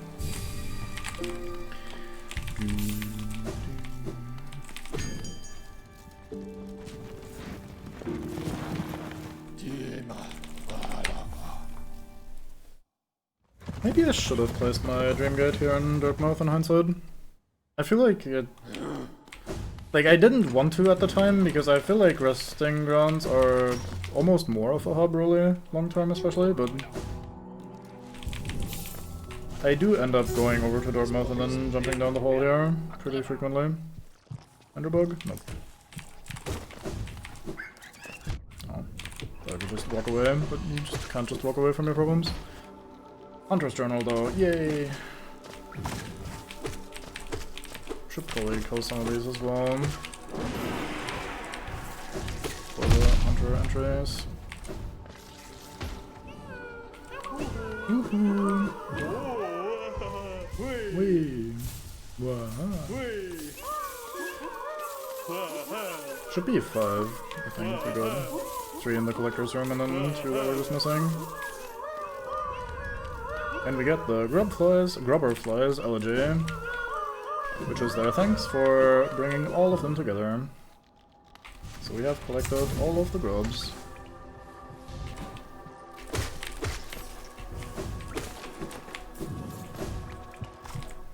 Ascend. Hello guys. Now let's wander back over there for no reason whatsoever.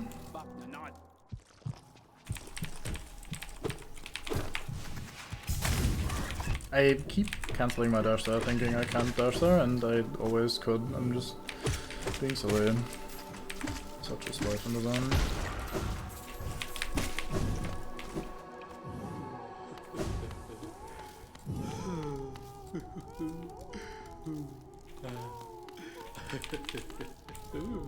And they're all in the stomach of the Grubberfly father thingy. Happy, happy, happy. Very excited. Help my god, I'm Tongue Defender is invisible, I have no idea where he is. Send help. What?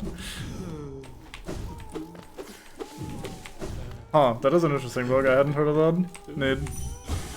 But yeah, so they all end up in his stomach. Now, that seems like a bad thing, like, oh, psych, after all you collected them and then they all got eaten, fuck, you did a bad thing, but I don't think that's what is actually intended by that. I think the charm that we just got has a line about metamorphosis when they're all coming together like that, so what is likely, or more likely, hopefully maybe, depending on who you're asking, the case is that they're coming together as like a metamorphing into the next stage of their life or something like that, like entering the next phase, whatever. So, it's not actually that bad. I have seen some people just like see that and immediately interpret that as like, oh fuck, it's just a psych out, we actually did a bad thing, a shit game for like just misleading me in this manner, and I again don't really think that's the intention or the point. Okay, let's do some things that are gonna be a little bit more helpful here. We're not gonna need these. Let's grab these, I think. I guess we could technically do Hive Blood. I think the blue ones take extra long to recover though, so maybe I don't actually want to do that with the Lifeblood and Hive Blood at the same time. Or maybe we do this, but not the one that turns our default hearts into blue hearts. Contains the gratitude of grubs who will move on to the next stage of their lives. And I think there's another bit of lore somewhere as well for them. Is there anything else I could do? Oh, Deep Focus. Where do I get that one again? I'm surprised I don't have that. I feel like I'm missing that somewhere in an area that we already went to.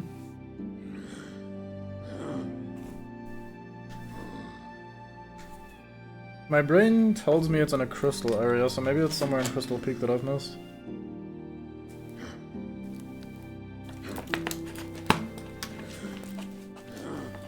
Unfortunate. I know where this one is. I know where one of these is.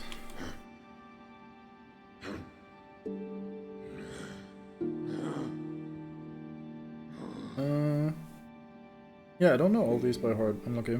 Oh, one is Flugmarm. We haven't done Flugmarm yet, so that's also one. Which leaves us with one that I'm missing as well, in addition to the focus thing. Oh well. Anyway, I mean, we could just do this. Have more health. Health is always nice.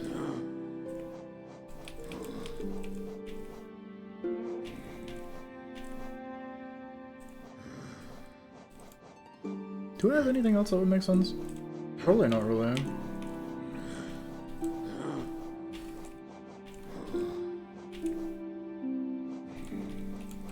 I mean, arguably thorns, but probably not. I don't know, let's just do this, I guess. Okay, so, what we're doing here, and the reason why our loadout is so weird and health-based, is that we're going to the White Palace. Which is in here. This is where the king went into hiding in the dream world. So we get some lore here if we complete those. There are some enemies to defeat. There's these weird knight guys that look like the guy that's sitting outside as well. Which makes sense, like this guy. These are relatively tough. They hit for 2 damage. They have a not particularly wild moveset, but you just don't fight them very frequently because they only exist in this area pretty much. Okay, we can manually heal with the honey as well. I didn't remember that, but that is good to know. And here's the actual palace, so in we go.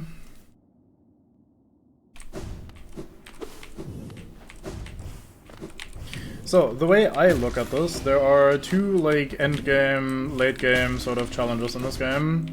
One for combat and one for platforming. Now, this is no longer the case because we have Godhome, so Godhome is the actual proper endgame combat challenge, because you have like the boss rushes and the pantheons and shit that you can do. But it used to be that you had the combat challenge in the Colosseum. The final stage of the Colosseum is, at least in the old game, the hardest combat in the game, probably. And then on the platforming side, you had this place, which is the White Palace. And I really like this place. I am probably in the minority. A lot of people are not very fond of the White Palace. It is pretty synonymous with pain for a lot of people. There's even a section of this that is extra hard for some tiny bit of extra lore called Path of Pain, so it is intentionally very difficult, but I happen to like difficult platformers, so I am okay with this. I have fun here overall, so we're gonna give it a run and see how well we do today. Yeah, it is like the most minuscule of rewards for something that a lot of people find incredibly hard and frustrating. So I can't blame them, it's definitely appropriately named. Bonk. So we're activating 2 of these lamps over here to open up the elevator room in the middle that we passed by earlier. I don't know where I'm going. I'm kind of just going. Nope, this is where we came from. Oh yeah, there's occasionally these statues here which give infinite souls, so whenever you get one of these you can always heal to full, which is very handy. That's where we just came from. Whoops. That is where we just fought the guy. Was the elevator up here? I'm already so lost. Oops. Yeah. There. Challenge of Fools is basically the same for combat, no rewards aside from Geo, and it tells you that up front. Yeah. Doesn't that also give you completion percentage at least? I don't remember. Was the elevator in the previous room and I'm just that autopilot-y? I might be that autopilot-y. Yes, it was right here. Very good. So we go into the next section. This is a bit low, isn't it? Still a bit low, but we worked it out. Very good. Hop, hop, hop.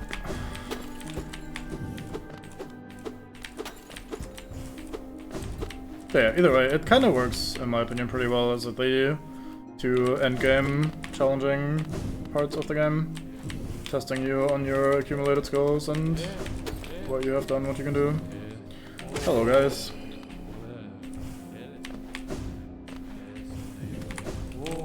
Ooh. So these are king stuns, we're not fond of those. We're not with the king. What? Suddenly, Sawblade.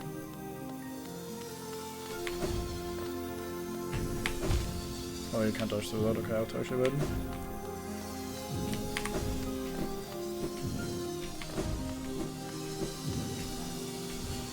Is there something below here? There are a couple hidden things in this place. Nothing actually valuable or worth really looking for. This is a shortcut, for example. We can skip this, like, upper section by going there.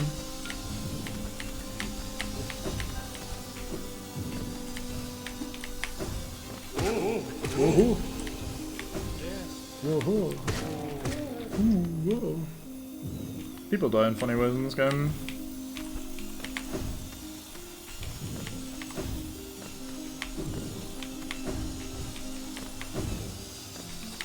Oops.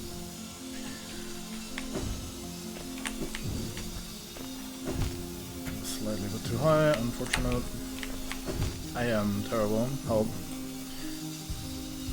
I'm gonna just heal for good.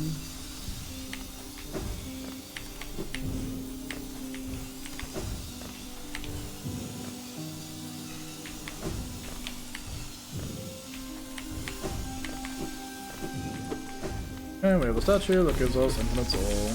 So we're back to full. Wait. It's not infinite soul? I was wrong? My bad. I thought they gave you full soul every time. Huh. Souls, I lied. My bad. My apologies. How high is that Sawblade that I saw? Okay then, that's on the rail, that makes sense.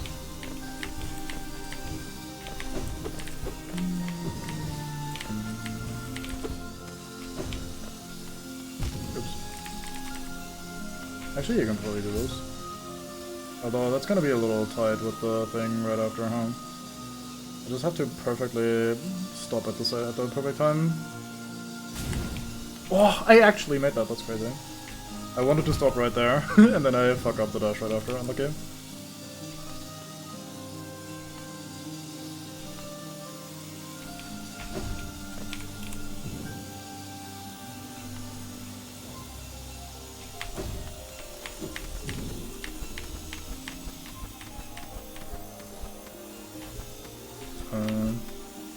Oh, right, here. I was trying to go over for some reason.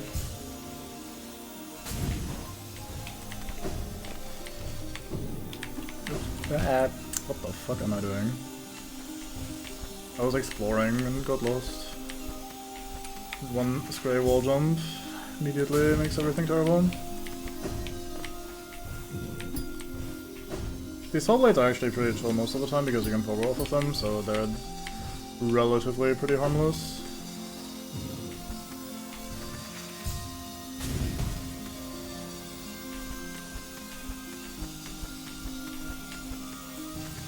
That is not low enough. I wonder if you can fit through there. Probably not. I think overall the hitboxes are pretty generous in the player's favor, so that might actually be doable.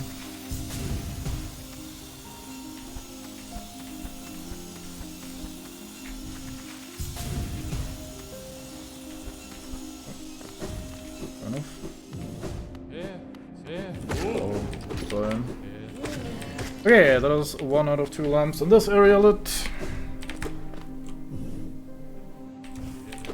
Leads us back to this little hub area where we started.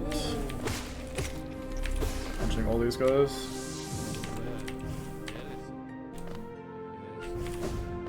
Little bench over here, very nice.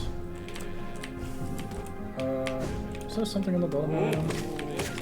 Probably not.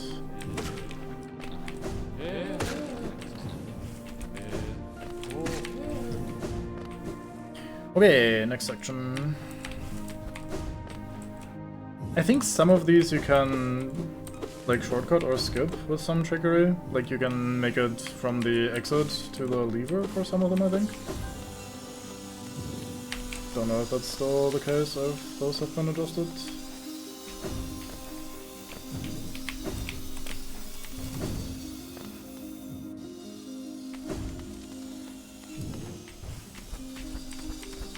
These little rails here are confusing because they look like there's gonna be small saw blades coming, but there's just none. Don't know what that's about.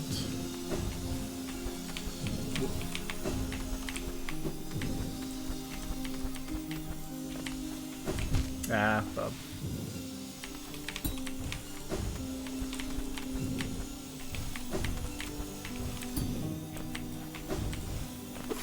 Oh, we have 2 options, left or right. I think right side is just a balcony though. Let's have a quick look. I think it continues left. Yeah, right is just a little balcony overlook type thing. Wonder if there's something hidden out there. Who knows? We continue in Saw Blade Central.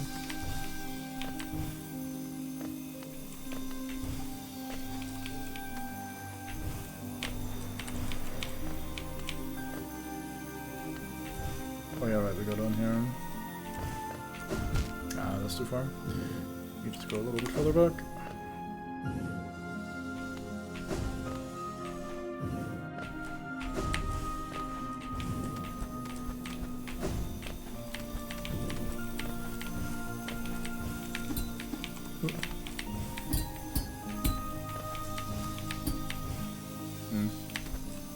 Don't know where the game wants me to go, but I'll just go up here, I think. Oh, I think I'm meant to be doing this, for example. Oh, we probably are meant to be going down here, huh? Yeah, that makes sense.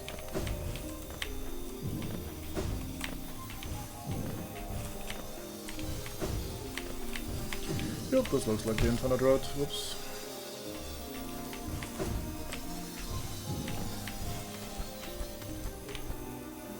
Oh, this is a platform, I wasn't entirely sure.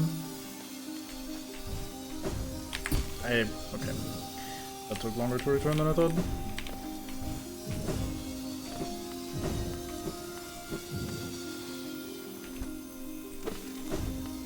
Okay. I think I can shortcut that room in like 20 different ways, if I recall correctly. Oh, guys. Oops.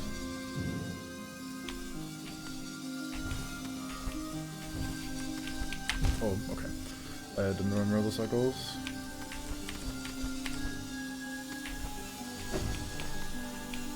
Oh, there's spikes there, fair enough. I made that as needlessly hard as possible, very good.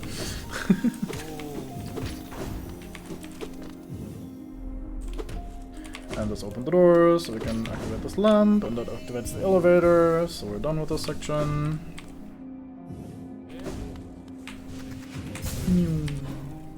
Let's rest real quick.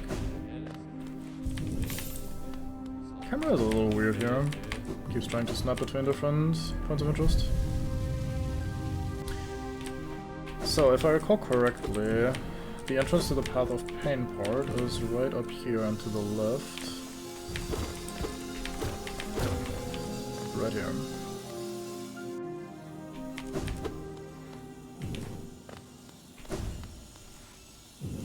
To witness Secret Sealed, one must endure the hardest punishment.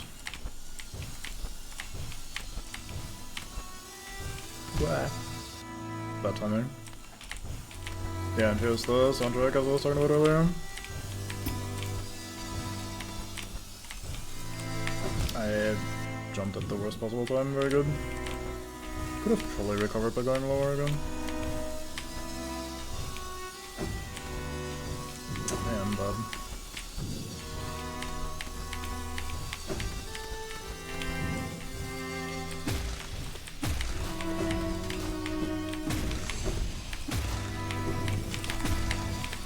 Oops.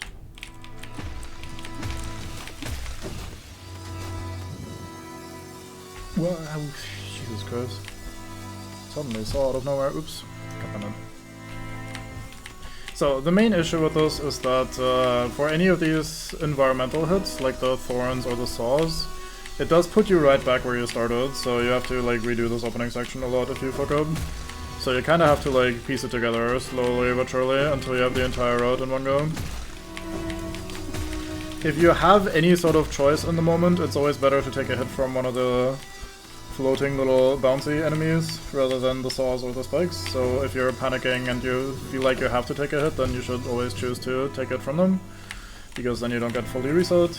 But otherwise you just kind of have to play it until the start just works out in your favor, like until you have it in your hands, and then you don't really have to think about it that much anymore. Like there it was fine to take a hit from the enemy because it doesn't reset up fully. Could probably skip this little section here with those guys.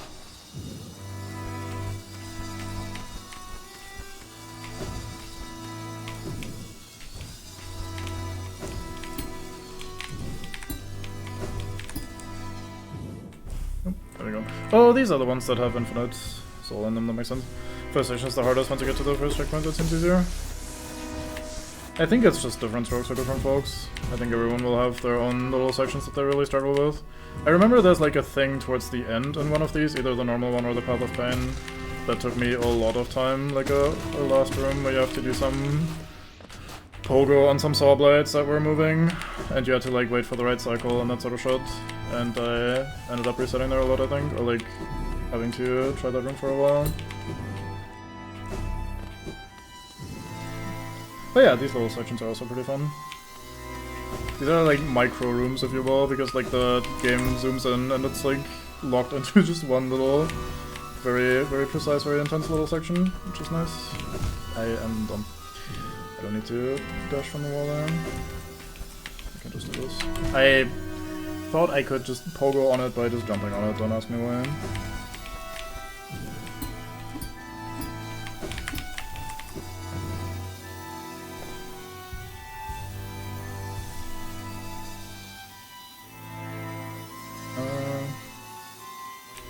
Oops, I jumped too hard. Jumped into the ceiling spikes, let's go.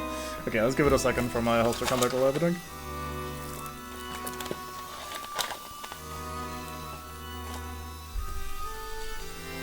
So I think we do a little dash into jump, wall jump, hang out here for a second while I think about this, because I haven't thought this far ahead. I think we just basically do the same again. We just dash into double jump. There.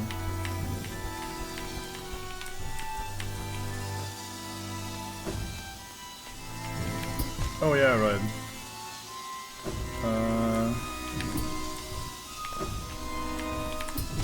I have to hit them when I'm relatively low, I think, so I don't bounce on the ceiling. Surely I can still pogo on them if I do that low enough. Oops. Okay.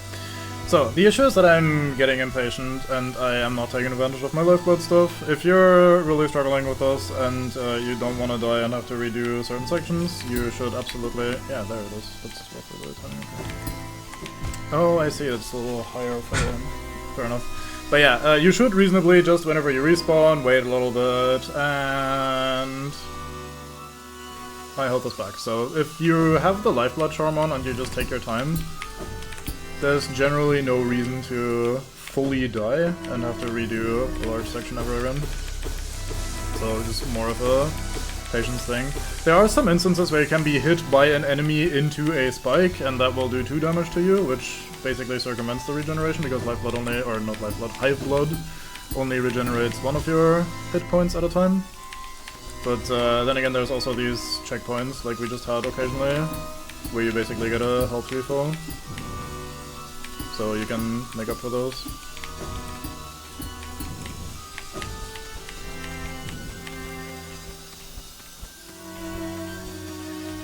What are we doing here?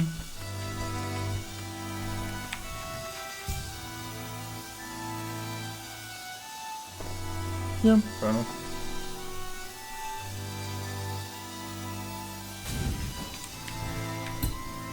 Oops, too late. Unlucky. Oh, this room is part of this section. So I should be a little bit more patient. Speaking of.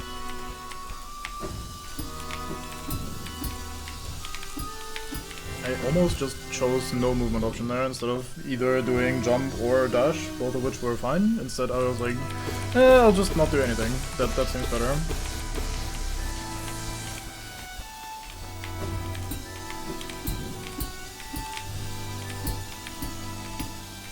I am so bad, I should just dash. I did it again. Goddammit brain, please. I know focusing is really not your strong suit, but just a little bit sometimes would be nice. Oh yeah, there's no safe platform, so of course this is part of it. I was way too low, whoops. Yeah, it's basically just split into sections. Not quite individual rooms, but how in other platformers it would be. One room at a time. The Path of Pain ones are definitely longer rooms with like a little bit more difficult stuff in one series. But it's definitely not... Oh, it's definitely not all in one go. But yeah, the first checkpoint is definitely very long. I think there's another couple checkpoints here and there that are pretty long.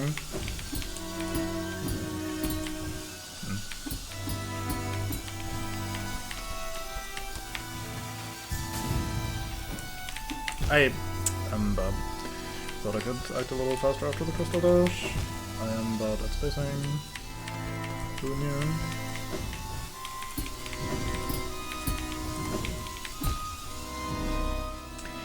Okay, Hans.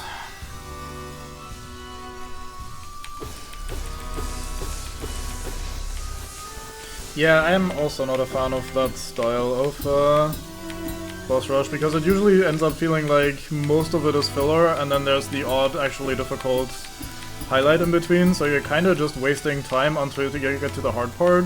But then again, if there wasn't like the filler in between, then it wouldn't actually be a challenge, because then you would just do the hard part once and then you're done. Why am I trying to go over? I can go under so easily, what is wrong with me? So if it was like, oh, you just need to beat like Nightmare King Grim once and then you're done, then it wouldn't be so hard. So like the point is probably more that you have to do all of it in one go. So it wouldn't really work without the endurance part of the challenge. I am so fucking stupid, I need to actually focus when I'm doing that section, and here I am permanently fucking yapping, as is my way. Serial yapper coming through. Okay, let's attempt focusing. Yes, talk about focusing, but don't actually focus and instead immediately send it when it's like very blatantly and obviously not the right time. Good job, Ryan.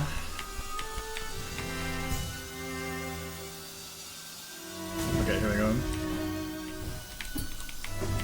There. If we just go low, that is so chill. I don't know why I have to go high. Silly brain. Didn't meet the zone. We will hit a checkpoint. Hold B to focus. Oh yeah, I'll try. B. It's not doing anything. My B button is broken. It's not focusing.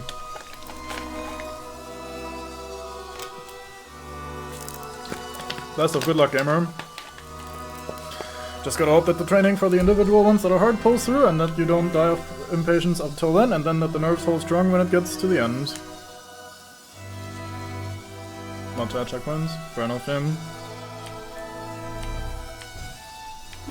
Colmac, fair enough. That's T in Colmac rather, fair enough, yeah. Didn't know I had changed my keyboard layout secretly, silly me. I am probably not doing that the necessarily intended way, but it is working out until I'm starting to fumble. Oh, I hit the spikes from the side there, unlucky. I was kinda clutching that even though I had no idea what was going on. Why am I trying to go when it's down here?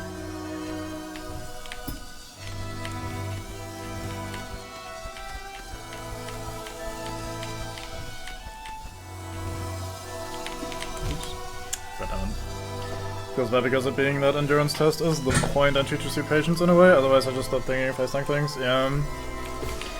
Understandable.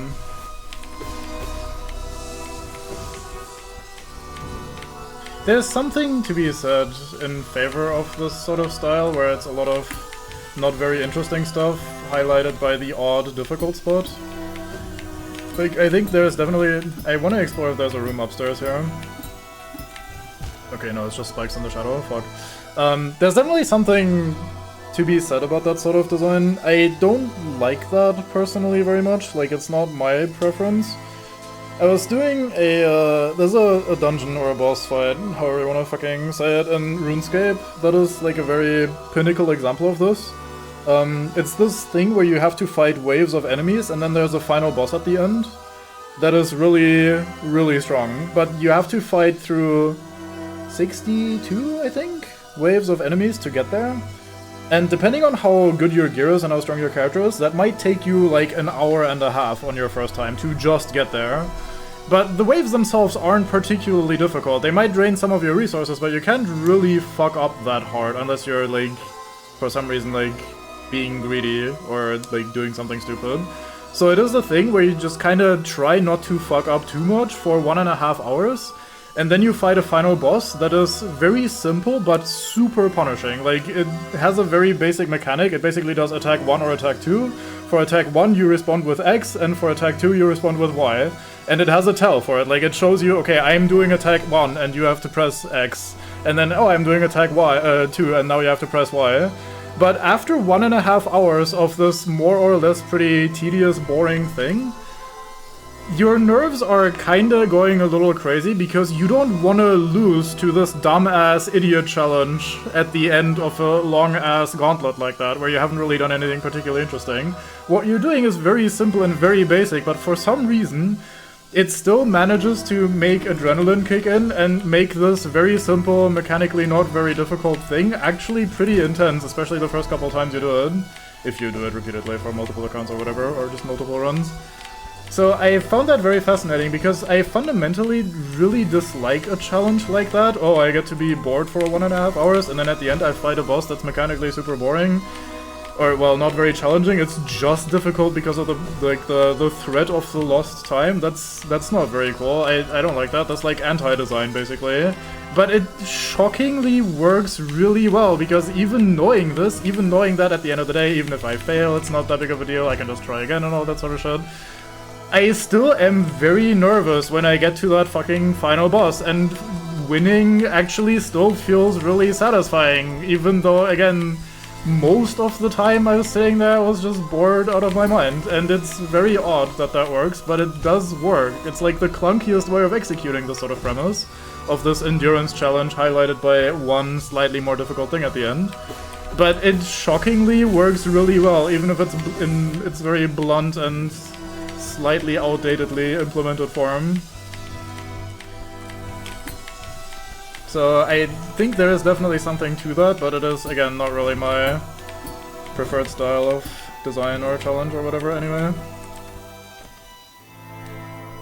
So there's a game that I'd rather make the game as easy as possible for me on hard mode first time, so I can actually finish first, then challenge. Yeah, I think finishing first and then doing a challenge afterwards is usually the way to go.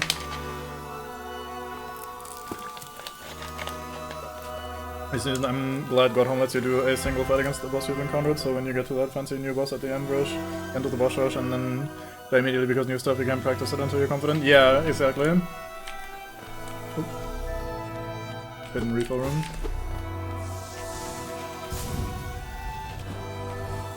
Not being able to practice something like that is definitely a very mean way and a very kinda unfun way of adding to the challenge, I find. I bonked on the fucking ceiling. I pressed the lid.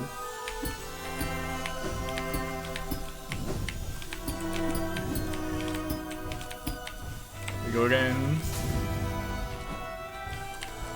Should just wait a little longer there, even if I drop a little bit, I have more than enough height. I am fucking trash, I'm okay.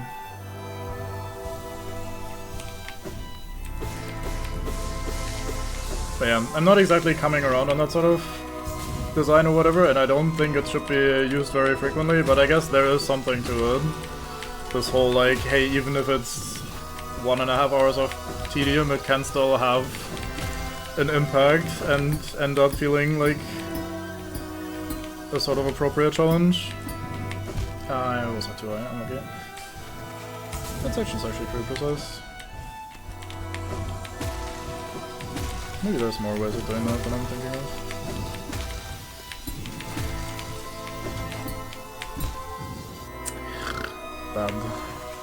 Bad cube.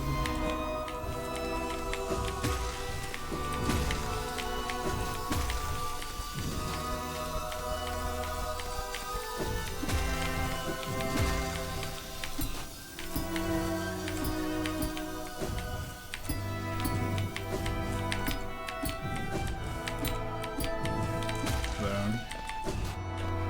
That one's so bad.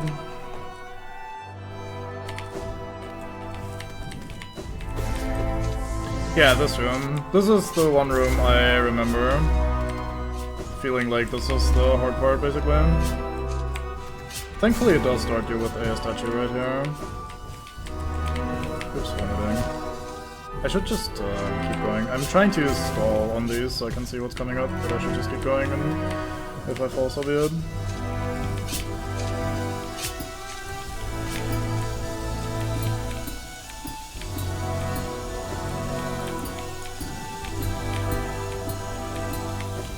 Ah, I thought I was reaching it. I'm okay.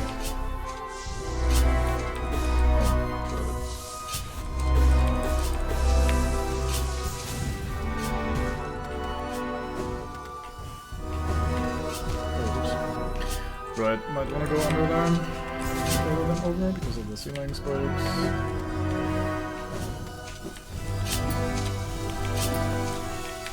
Ah, too bad.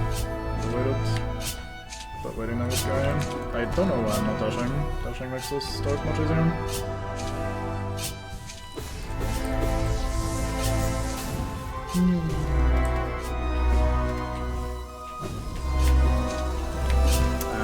Mistimed the spikes. Thought I had to hurry, but I did not.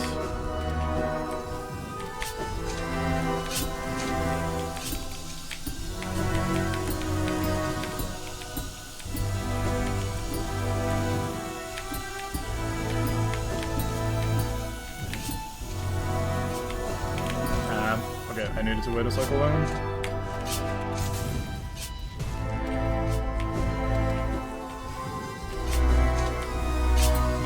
Yeah. Why did I think I could just go? Ugh. Yeah. Sure. Let's reread all chat messages while we're trying to do precision platforming.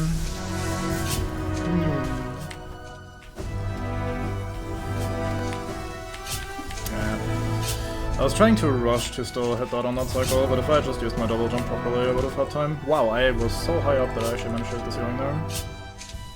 I probably don't need to be this anal about always topping off. Let's just not top off for the game. Just go over. Yeah, like so. That was pretty close.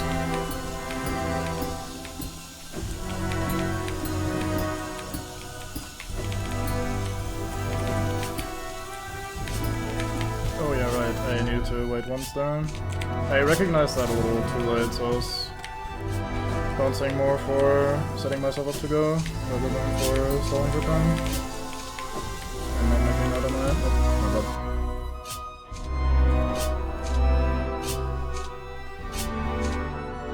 That's just a stressed over but making a string go out of the flat board, yeah. Makes sense. Works really well. To make it feel like it keeps escalating and keeps ascending higher and higher. Ah, I'm in trouble. Yeah, that bug is working overtime.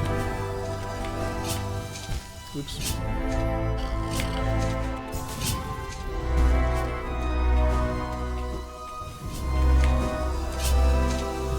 God damn it.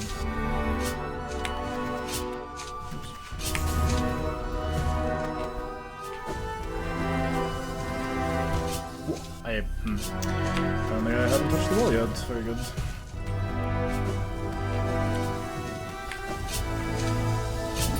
Oh, I went too far. Oops. Come on, turn around, please.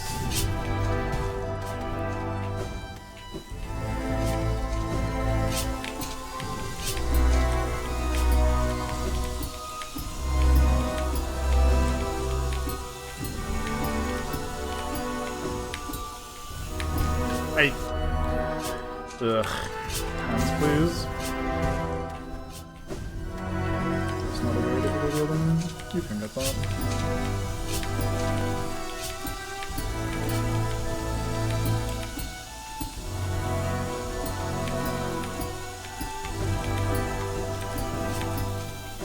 I was... Whoa, that still touched the spikes on the game. I saw the saw blade, so I was like, oh fuck it, we can go for it right away. That was a bad mistake.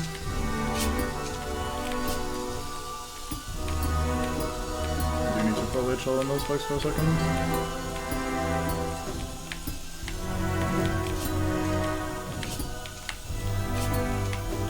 Whoa, he leaves so fast, holy shit. He builds up so much momentum so quickly.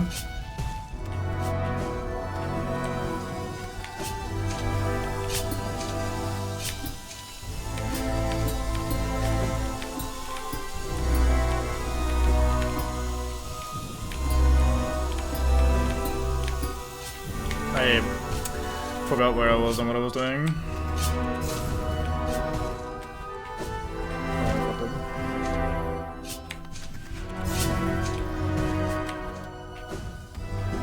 You'd think this fucking vessel would be broken after all the collisions we've had, and all the spikes I've embraced, and all the damage I've taken. The knight surely is something.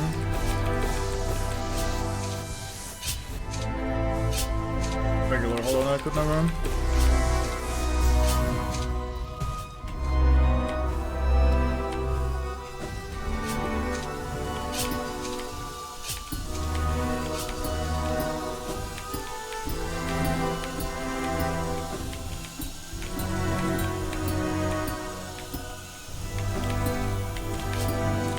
I am so fucking stupid. Why would I swing a second time then?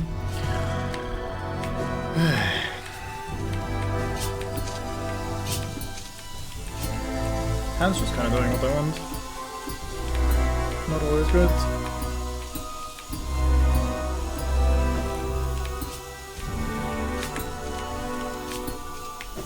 I swung flat ways. I would have had it, I think. Oh, I jumped so high that I don't know what I was doing again. I don't like that about this first jump. If I like jump at the perfect time here and jump the maximum height, then I always hit the ceiling, and it feels like you're getting punished for not being late on your jump there. Now, obviously, I could just take a different route and like avoid the whole ceiling bumping issue altogether, but I don't know. I'm stubborn.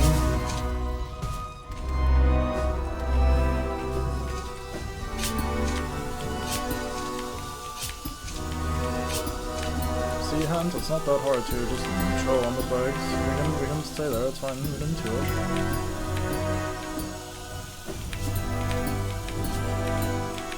I am so indecisive. I was like, oh, we should go to the spikes. No, actually we can stay on the saw blade. No, we should probably not stay on the saw blade. And I just dashed back and forth and I was like, oh, I guess neither is also technically an option.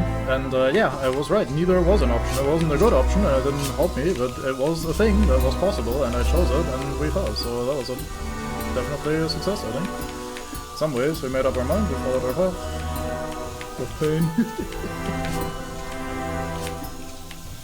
Let's break on this circulation. I don't know where I even want that platform. That's one of the things that I think is worth criticizing about the area here, is that you don't have a way of looking ahead. Most of the like more competent and like more precision-focused platformers are going to show you the entire room ahead of time for rooms like this, for the longer sections. So you can kind of plan out, okay, I want to have this sort of cycle for the saw... I should actually look at the screen. For the saw blades, because then you know what you're looking for, whereas I kind of have to wing it when I reach that point. I know broadly how I will get over there, but I don't know what the rest of the room looks like, and as a result I can't really make that educated of a decision. Are we in pain yet? I don't know. Knight has definitely hit quite a few spikes in his life, but he doesn't really seem like the sort of pain-feeling guy.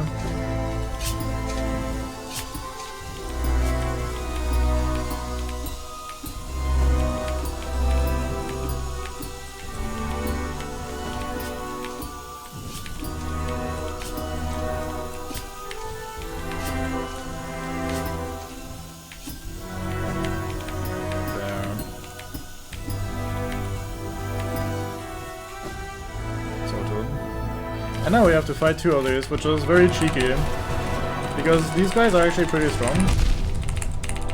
And you might not mentally be in a spot where you can deal with those two at the same time, so my solution is usually to just fucking nuke the shit out of them with all the magic that you have. How many Austrians have made good precision platformers, really? That's a good question. I don't know. Not really keeping track.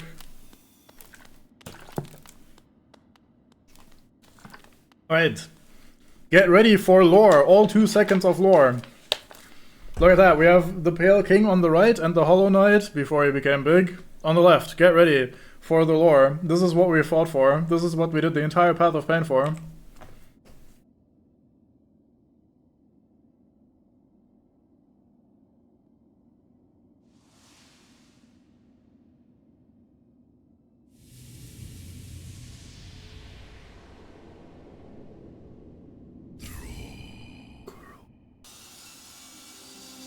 Hunter knows what's up.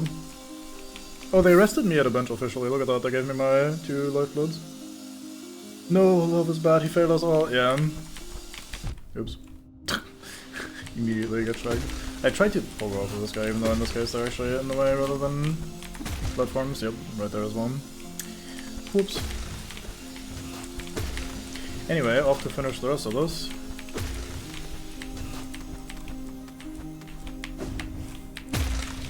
That makes sense. I was gonna bounce twice for no reason. Bench. As silly as it is to get a like 2 seconds cutscene like that for all the stuff, those are actually pretty significant 2 seconds. We don't have the reasons yet why these are significant and important. But they are, and it'll make sense later when we get the explanation, basically. They're not literally explaining it directly, but like... basically they want the vessel to be a certain way, and this cutscene shows that they fucked up, and this is not the thing that they were looking for. For whatever the reasons exactly might be. Isn't there something over here? I guess it's just a possible shortcut if you somehow make it. Oh.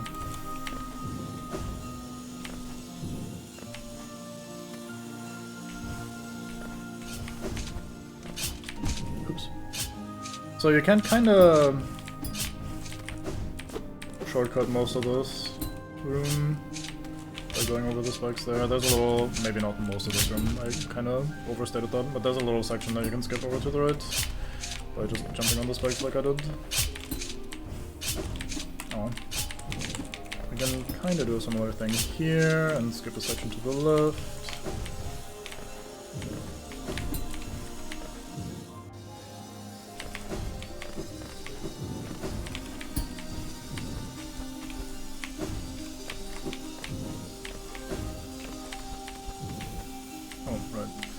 Crystal Dash. They even give us this little rail in the background to line up with, which I did not use properly, so we used each of them. Yeah, looks better.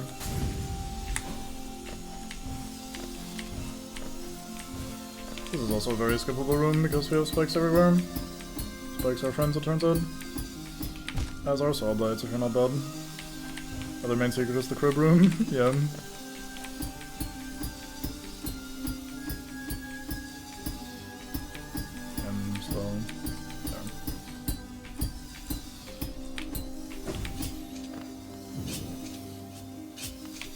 Oh, and down I should dash.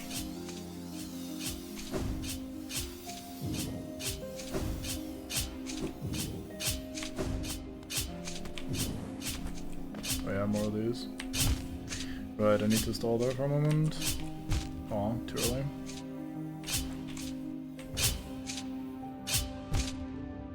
Didn't remember this section at all. Didn't stall long enough.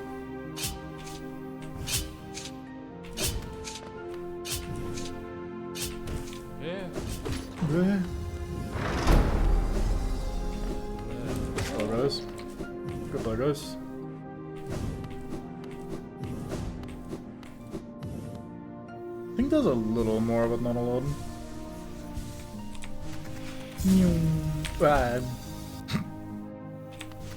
Why was I facing to the left there? Huh, interesting. I guess I did manage to barely turn to the left before I did. So, I'm gonna talk about this for a second because I find it interesting. One of the few super is an overstatement, but like one of the few interesting things about this platforming in this game is that for the most part, most of these jumps are very normal. You just jump, bounce off something, maybe do a dash, maybe jump off of a wall or whatever. Like you chain together things in a very natural way to usually ascend and go upwards. If we're ignoring the pogoing is where things get a little stupid. The one thing that I think is a little interesting and stands out as the more unique way of doing platforming here is that you have moments like this, where you're expected to fall, dash, and then use your double jump to reach a platform. This concept of like not going up and like not starting with a jump, but rather going under something and then using the second jump to go up afterwards is pretty neat and pretty unique, I think. It's not unique as in like literally no other game ever does that, but it is a very like slightly more uncommon way of doing platforming like this.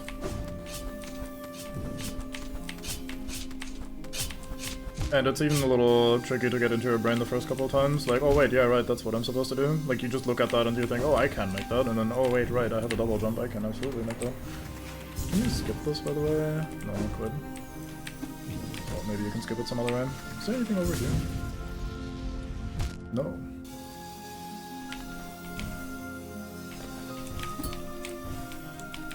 Oops.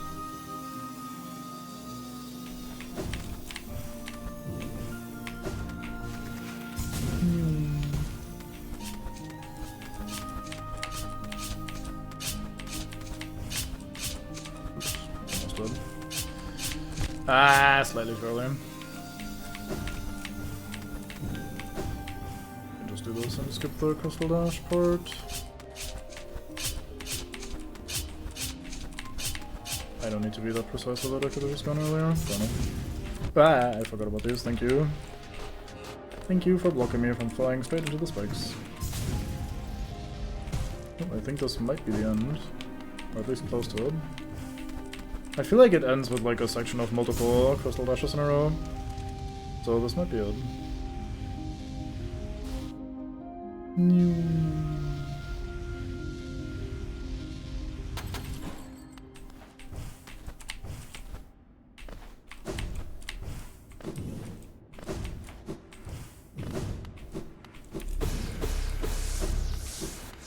Another soul totem. Why are we getting a soul totem when we're at the end?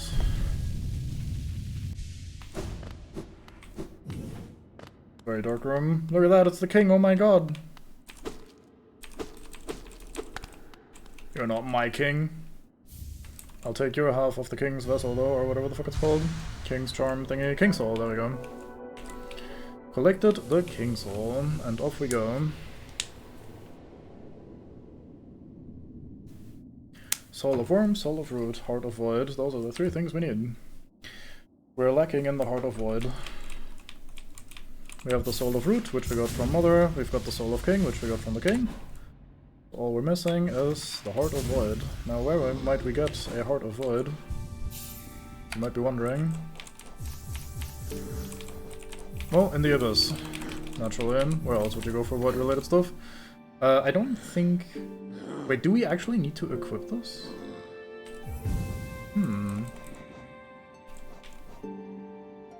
I wanted to have these two thingies equipped so we have enough to get the charm that we're missing in that room.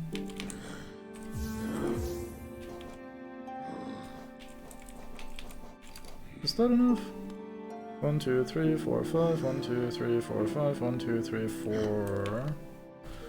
14 is enough, right? I don't need fragile health as well. You guys know what I'm talking about, probably. At least the ones of you that have played this game. I think I have enough. Mommy soul, daddy soul, other daddy. Yep.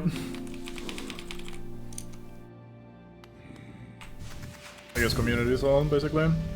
Okay, to the Abyss with me. Surely 14 was enough. I just gotta make sure I don't get hit. Because if I do get hit, I have to come back to the bench and recover health. Because we can't heal normally with lifeblood. It was here, wasn't it? Don't accidentally run into any of the little snail things. I don't know if this is a good idea, we'll find out. I knew there were spikes at some point. 2, 3, 4, 5. I'm not gonna continue with that. So this door we open by having enough lifeblood on us to fill all of these little pods. Fuck, we're missing one.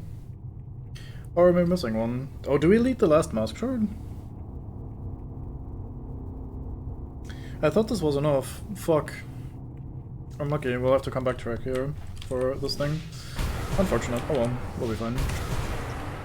So, this charm, by the way, it's not just for story. Holy charm symbolizing a union between higher beings. The bearer will slowly absorb limitless soul contained within. Opens the way to a birthplace. So, as we chill here, you might see that our soul gauge is very slowly, filling up automatically. So, it is actually doing something. It's not particularly good, but it technically does something. And we can now enter our birthplace over here by having that charm equipped. Look at all these vessels.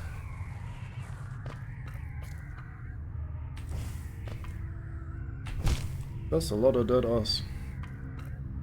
Or siblings, I guess. Not really us specifically. Arcane egg. So much egg in this game.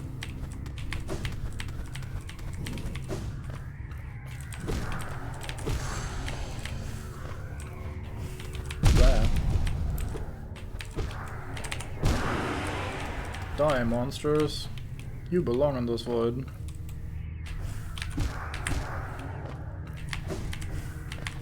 Ah, too low. As in the ceiling, not my jump.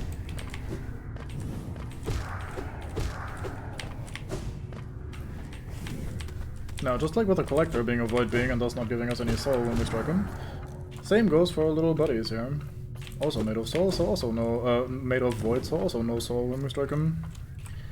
Thankfully, we have the King Soul to provide us with infinite energy if we need it.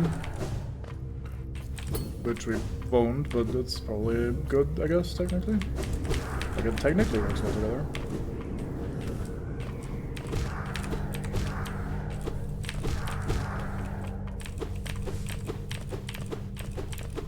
The gender child and it's unambiguous, yeah. That is not very common. Hey, look, it's a mirror. Nice. I wonder what I'm thinking. Oh my god, that was a mistake.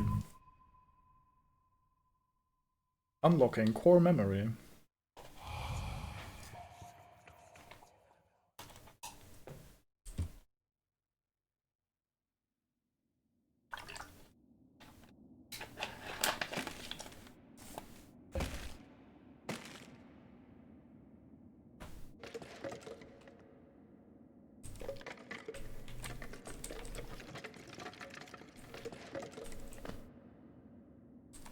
Hey look, it's us. It's raining vessels. Let's go up and find out what's going on.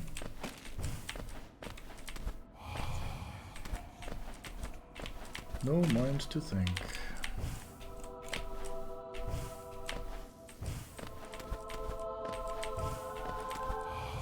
No will to break.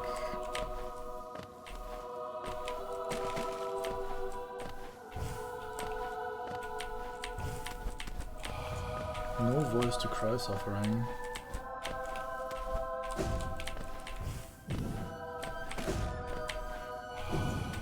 Born of God and void.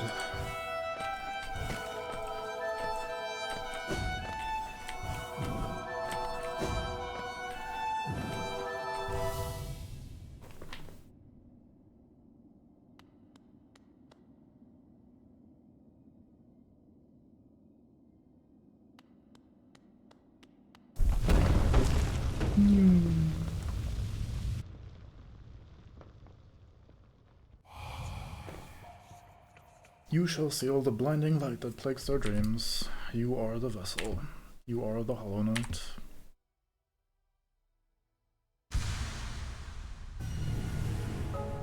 And now we have the Void Heart.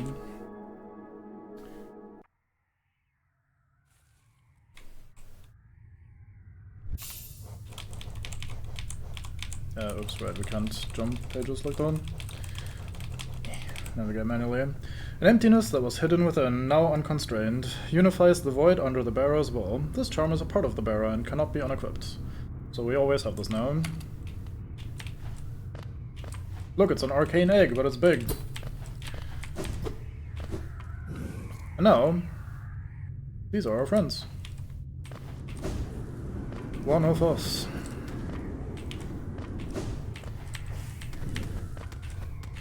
I really like that scene where you ascend like that and the lines about no mind and no voice to cry suffering and all that sort of shit is pretty neat, because it's not just like haha edgy silly writing, but it actually makes a lot of sense in context of what they were trying to do and the story and everything, which is pretty neat. The way I understand it, like basically all I'm gonna talk about is like my interpretation and understanding of it, because I mean, I'm not exactly a scholar in this game, but the idea basically being that the infection takes over your mind and breaks people over time and bends them to their will and makes them go crazy. Like the bright light sort of bullshit. So the king was like, hey, we are going to create a thing that has no mind to break, that is a hollow vessel, that cannot think for itself, cannot feel, cannot do anything, but is a being of the void, like of the dark energy, so it can also like contain the light basically. And so they set out, like the king and the queen, to create a billion of these fucking vessels until they could find one that was proper and functional, like the true vessel that could actually contain the infection. And they thought they found one. They got the Hollow Knight, their first being that made it out of this abyss and seemed to pass the test. But they were wrong, and we can see that in both of these cutscenes, like the one we just had and in the Path of Pain one, where... Shouldn't Hornet be here, or is she outside?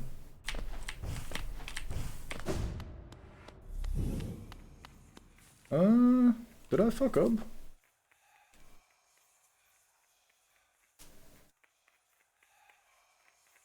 Did I fuck up by doing the ending already? I thought there was a Hornet encounter here. We interrupt this lore rambling to question video game.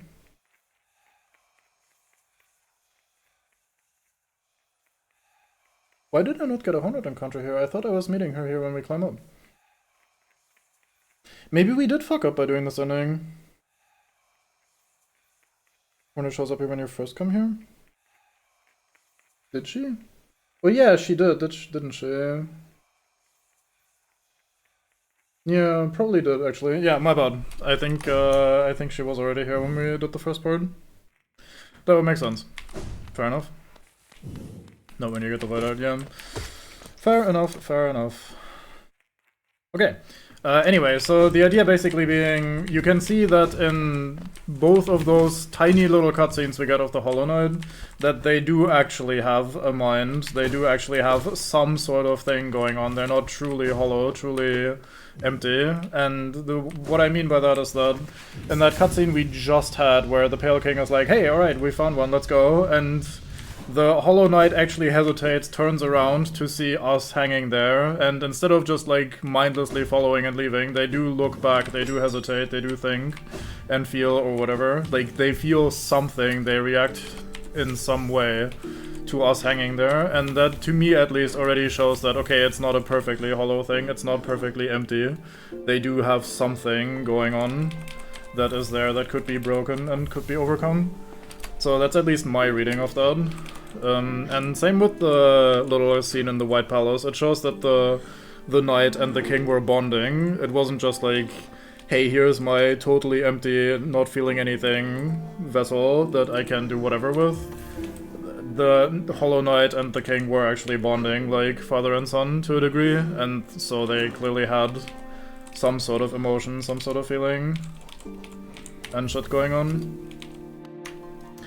Which means that, unfortunately, the King hinged his entire plan of like, oh, we need to find the perfect empty hollow vessel onto a thing that he himself kinda either made hollow through the affection that he showed it, or like turned out was already not hollow when he first interacted with it in some way, like it was already flawed, it was already not the thing that he was looking for. And as a result, it didn't end up containing the infection, at least not forever. So that's how that went wrong with the way I understand it and see it.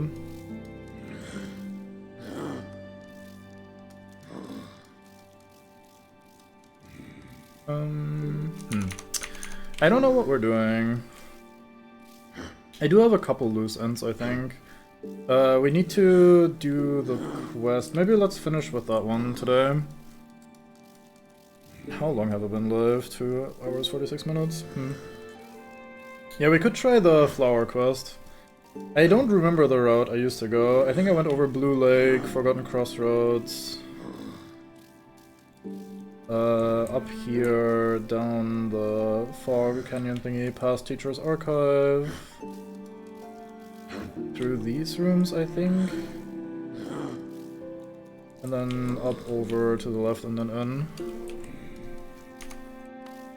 If I do that, I really do not want my children with me. They're going to make this absolutely awful. We might instead do something like Spell Twister, so our spells are cheaper. So I can shoot more of the annoying You Die Now flies. I could also consider using none of this because we don't want to get hit, but also instead use Shaman Stone to make our spells even a little bit more powerful so we can shoot more of the enemies as we're going. That might be worth it. Might be the way to go. So yeah, let's try to do the flower quest now. Because I think that will be the last Mask Shard. That will get us the next health point, and then with that we should be able to get to 15 health and do the door that I was just trying to do earlier. And then I'll have to, between streams, look up which charms we're missing, because there's at least one that I don't remember the location of. For the Heart Focus charm, my brain tells me it's somewhere in the Crystal Peak area. Like, I visually just remember seeing crystal stuff. Oh yeah, we could also slightly cheese it, I suppose. We could do the thing where we set a Dream Gate over here, then we go through the path that we plan out, kill everything, Dream Gate back, and things generally don't respawn. At least like some of the enemies, the more powerful and important ones. Oops, not up and away, we want to place our portal here. For when we inevitably have to retry this. But yeah, let's just first try this, why not? Okay, so I will try to deliver your final gift. Actually, I do...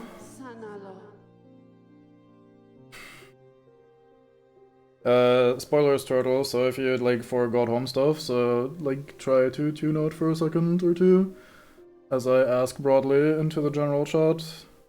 Isn't there a thing where you get a slightly different ending if you bring a flower to the God Home thing? Isn't that a thing you can do? Don't I lock myself out of this when I complete Flower Quest now? Or if I complete Flower Quest now?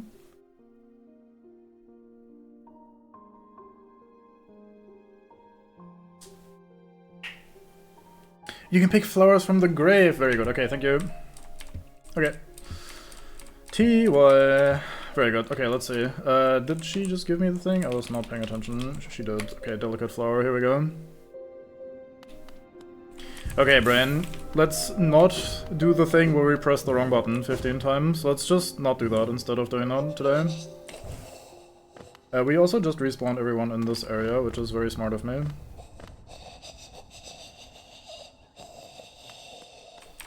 Oh, sorry, you did actually end up hearing it then. My bad. Yeah, I knew you were trying to avoid God Home ending stuff, so I was trying to protect that, even though it wasn't like any sort of details or whatever. God Home first before doing it, if you want to be specific. Okay, fair enough. Thank you.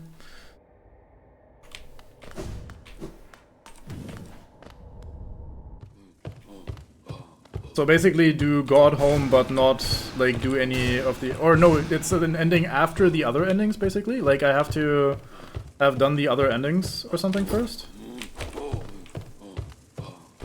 Or, like, how am I to understand that? Like, I do the normal God Home ending stuff, and then afterwards I can... It's like Hornet V2, I see. Fair enough. Okay. Good, that I don't have to worry about it. I appreciate not having to worry about things. We are down here by the lake. Difference is pretty negligible. Yeah. I have seen the ending, so I'm not keeping myself spoiler free. Oh yeah, right, we have Quirrell over here. He's hanging out here after having had his adventure. We can sit with him and enjoy the lake.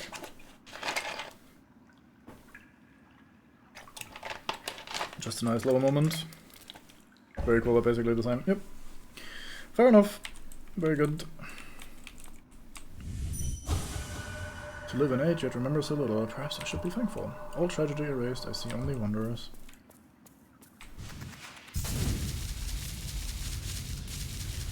Enjoy retirement, Quirrell. I'm sure we'll meet you again. Okay, so this is where it gets fucky. Forgotten Crossroads is really bad. Like, Infected Crossroads, rather, is really bad. There are a lot of really easy to get hit by enemies here. So I'm gonna have to try to avoid those. I'm gonna do a lot of shooting because some of these guys explode on contact, like this guy. We have to shoot that guy if we want to get rid of him. There's also the flying munchy sort of guys that, like this guy,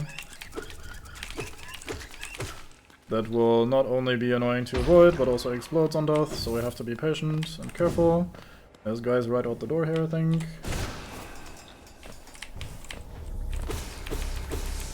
Arguably, I guess the soul refill totem is here for this quest, so you can shoot this guy and then refill afterwards, but that feels a little overinterpreted, maybe. We don't go to the very bottom, I think we go one up. Is it this room already? No, it's later, isn't it? No, it should be this room.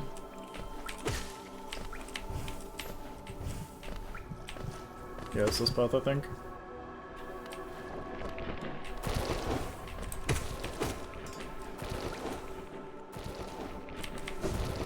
I think there's a flying dude here, yep. Oh, you're one shot, how lovely. Thank you, Shaman Stone. Oh boy. That was scary. I'm not expecting to first try this, by the way. I'm not gonna pull a bango and be heartbroken if I don't first try this. But since I do broadly know, or at least broadly remember what I used to do, I'm going to give it a shot, at least. That's all I can do. Would be neat if we manage it first try, but I'm not gonna be too sad if we don't.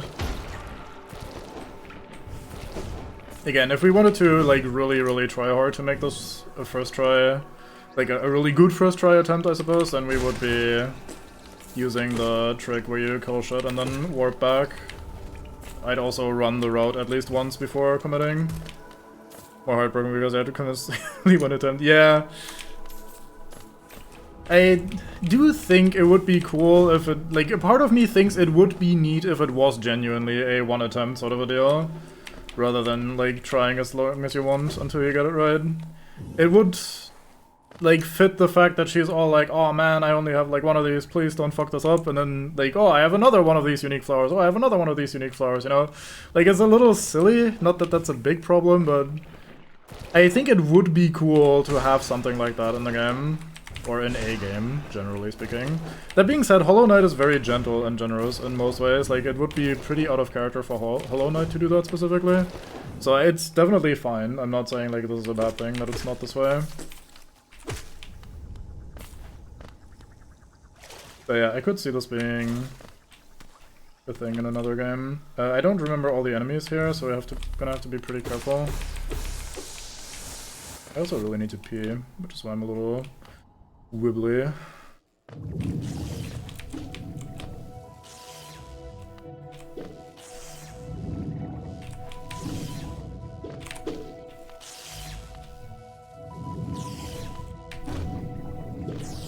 We do have Mark of Pride, so our attack range is pretty big. Do I go left here? Where am I exactly? We don't go left here, we go one lower. At least I think so. I think it's this room, yeah. We can just dash through these, which looks scary, but it's fine. It's actually a little better than killing them, because if you try to kill them, they're gonna shoot their little projectile of doom. I'm sticking to the ceiling here in case I killed any of the big jellyfish, so that their aim would go into the ceiling rather than at me. Okay, looks fine. I'm gonna cliffhanger you guys here and quickly go take a bathroom break, sorry, baby.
Okay. So here's the thing. I just remembered that this ends in a room with a lot of spikes, and I have memories of managing this quest all the way to the end, and then dying in the last room to some of the fucking spikes that are in the way. Which are not even that difficult to avoid, technically.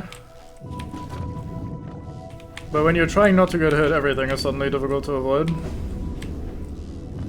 I almost got hit by that jellyfish, for example.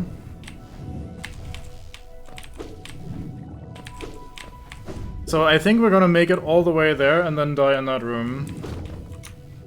That seems like the sort of thing my dumbass would do. Which road are we taking again exactly? We are in Fog Canyon. We're entering Queen's Garden from above, it seems. Oh yeah, I think I usually go through the teacher's archives. And then west through the room below. That's probably a little easier. I don't like this guy. I'm gonna go this way around.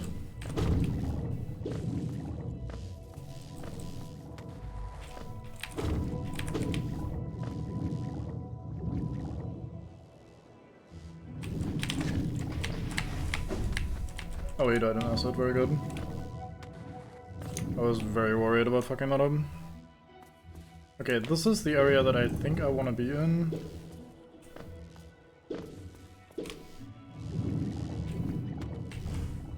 Because this should be the easiest way to enter Queen's Gardens. Taking my hand off my keyboard so I don't accidentally habitually jump and dash while going through here. Now what we're gonna do here is we're gonna shoot a lot of the regular enemies, because the spiky boys, well, shoot spikes and their corpses turn into spikes.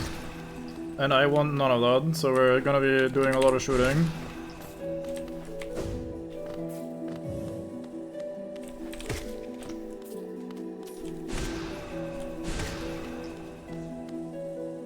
They don't do that if you shoot them to death, right? Like, they don't turn into spikes on magic death.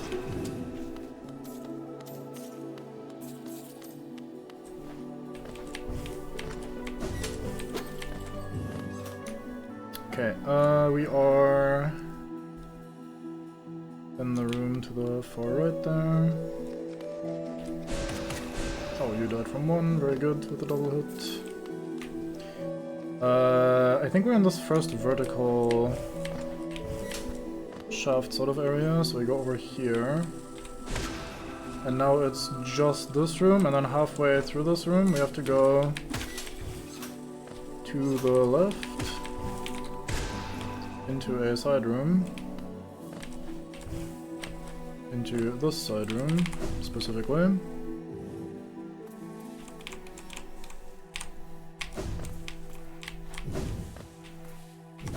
Wow, that was close. Yay, we first tried it, let's go.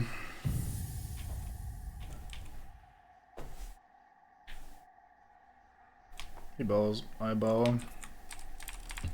Here sleeps the traitorous child. Okay, that was it. Sweet.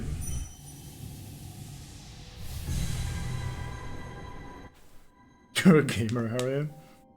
That would make the movie a lot better, I think. But yeah, it definitely helps having done this at least a couple of times and having a decent route. Where the fuck is the hard focus charm? Is it really somewhere in Crystal Peak? Do I have to... Ah, fuck it. I'll just look it up off stream. Who cares? And then I'll probably also look up what I'm missing here. One of these was... Come on, brain. Make a movie of Harry playing Harry Potter PS2 game. Yeah, or Dudley playing it or something, I don't know. Although I think the world can do without any sort of Harry Potter content henceforth. Just as an in general sort of a thing. Okay, so what are we missing? We're missing Fluke thingy. We're missing Lake of On. Oh, I forgot about that earlier when I was thinking about them. We're missing Hard Focus. We're missing Joni's, whatever. No, not Joni's Blessing. The other Lifeblood thingy that's in the middle there. And we're missing this one, which is... Oh, the dash thingy, and I also broadly know where that is. Yeah, so this is the only one I don't remember where it is. Unfortunate. Done the thing.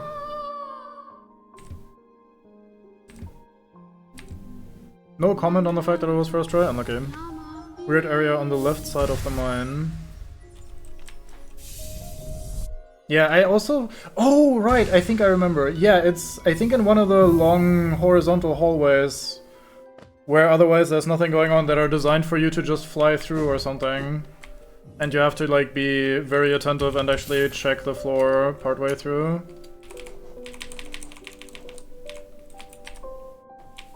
It might even be in this section right here. That's kind of the most blatant place it could be. It could also be over here by the Crystal Heart. That would be pretty cheeky. I don't think it's in the dark area. I think I'd remember it being in the dark area. So let's check this corridor over here.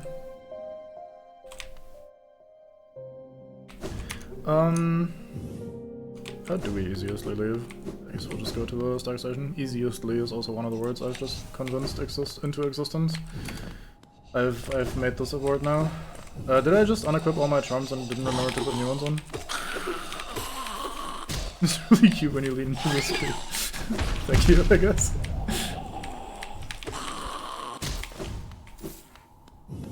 Shining bald forehead of cuteness.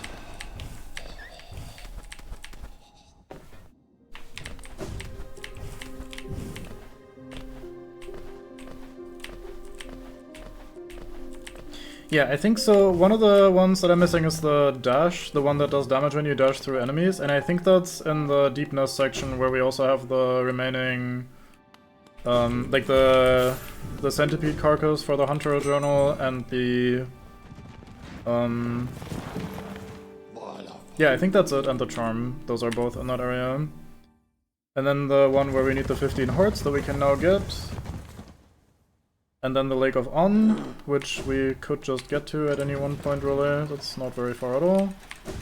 And then we have Lukewarm, which I for some reason didn't get earlier. It's also a really strong charm, I think. Maybe it's not as strong anymore these days.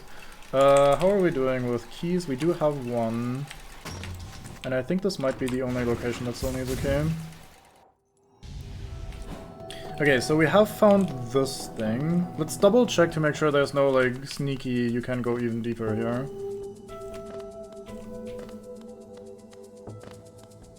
I'll be walking mostly, so we can notice the breakable floor sound and visual cue. Although I'll be talking over it, so we probably won't actually notice it.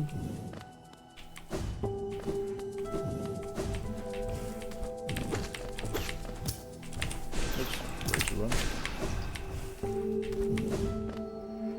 Yeah, I did just not equip any charms on. Very smart, smart cube they call me. Yeah, I want to say it's through one of these floors at some point. Like, one of these, like... You're expecting all of this to just be crystal, and then it turns out, no, there's a section where you can actually go down.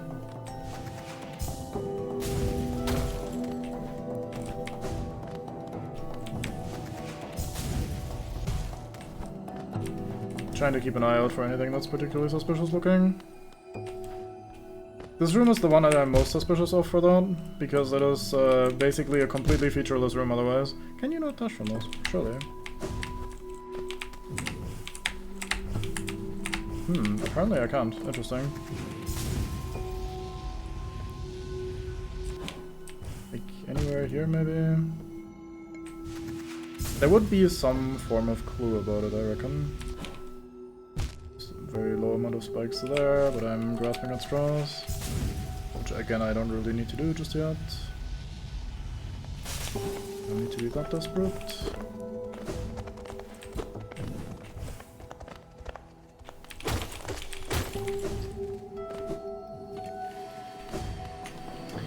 Okay, it was not in this section.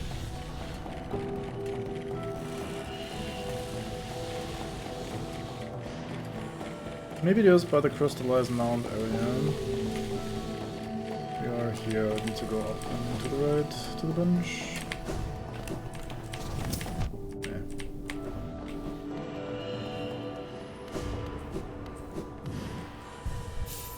I did do the enraged version of this guy, didn't I? Oh yeah, we have all the mask shards. So I must have done that.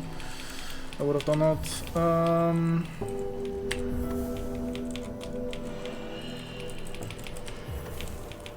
Let's go back to our more or less default setup of this sort of combination. Surely I did this guy. I must have done this guy. Yeah. Okay, good. But yeah, I want to say it's in a similar looking, like very, very, very heavily crystallized sort of area. I'll try the crystallized mount over here. That would also make sense because you don't really have a reason to ever backtrack to this room.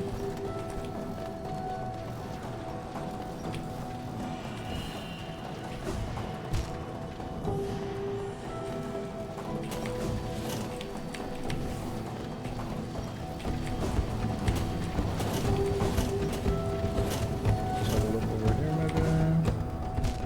Don't see anything. I guess you do fly back above the crystals when you return afterwards after you get the dash. So I guess you do have a reason to see the lower half of this. It might actually just be a straight up breakable floor that I just couldn't break at the time and just don't remember.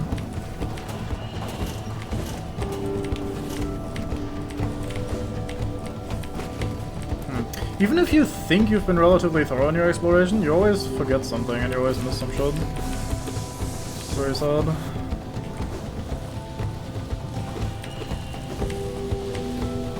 We did get all but one grub, which I guess I should take as my personal celebration. This could also be a good opportunity, although I think there is no room here for a section to be below ground.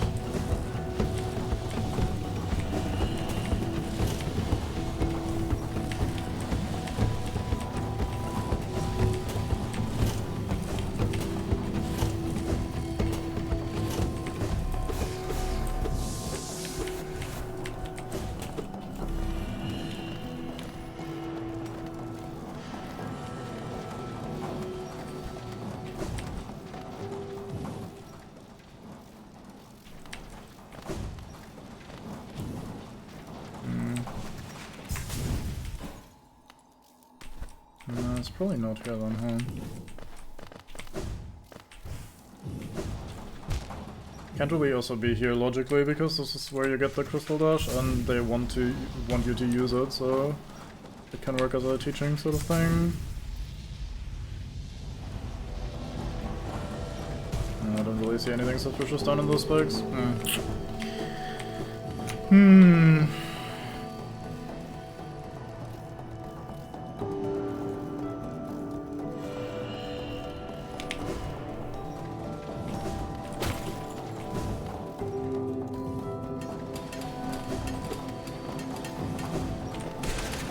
I know there was some dive stuff over here somewhere, but I think we did this. I think this is actually the room that you have to dive into.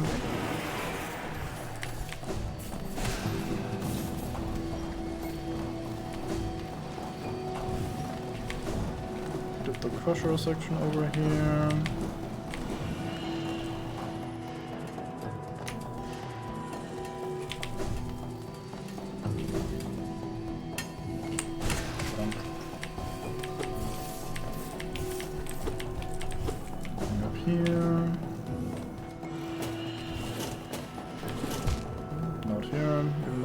Random beams.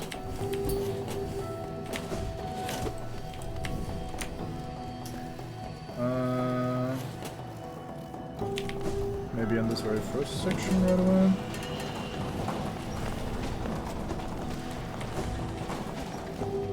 That could actually make reasonable amounts of sense because you're like exploring this for the first time, so you might be afraid of going too low here, but nope, doesn't quite look like it.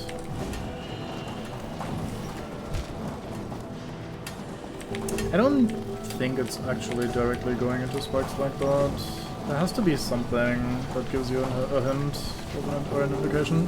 Because it's not like this is a hidden boss fight or something, it should be pretty straightforward.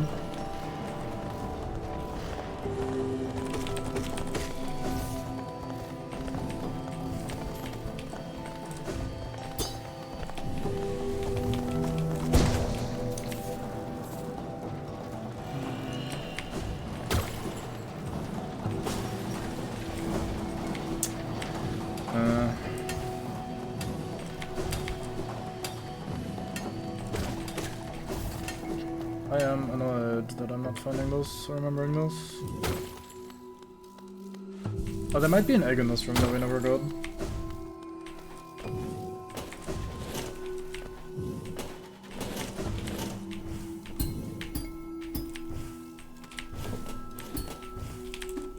Oh right, you can unlock power on those when they're flipped the other way around. Even though the spikes are sticking out a bit. We probably did get this egg actually, I remember trying to climb up here. Nope, we did not, never mind. Well, we found something useful. Useful adjacent.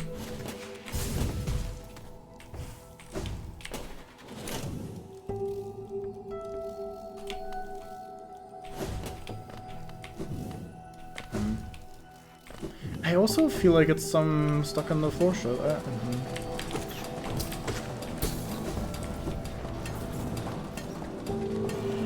Any breakable floor maybe here? No.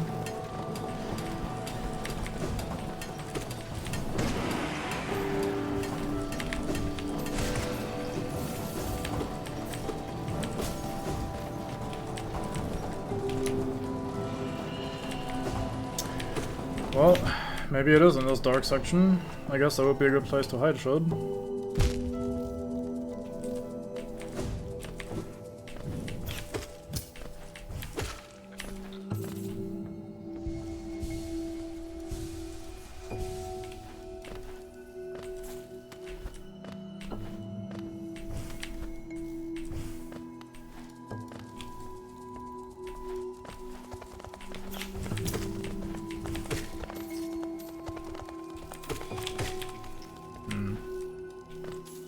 It's probably not these spike pits, because you'd stumble across these a little too easily when you're first exploring this shit. Oh, is it in the mound, maybe? Ah, fuck it, I'm looking it up. Hollow Knight, hard focus. Deep focus. Crystal Peak, and a hidden cave made entirely of crystals. Break the wall by a husk miner.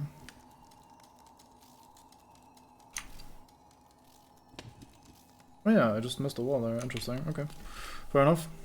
well, not really missed the wall, just trusted the wall to be not breakable. Okay, well, back we go. Oh, these crystal flies don't respawn, that's generous. Very generous of the game.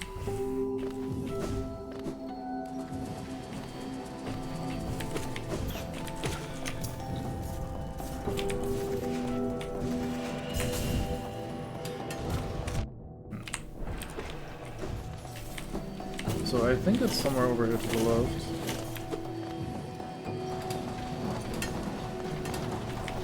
In this room there should be a breakable wall on the left somewhere where a miner is digging.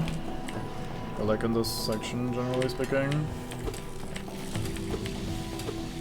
Up there, where that guy is mining, I would wager. Yep, that looks like it, doesn't it? Ah, unlucky. That even is visibly indented from the rest of the wall. I just didn't pay enough attention when looking at that. Unlucky. I do remember this room though. Yeah, we're greedy what we got there.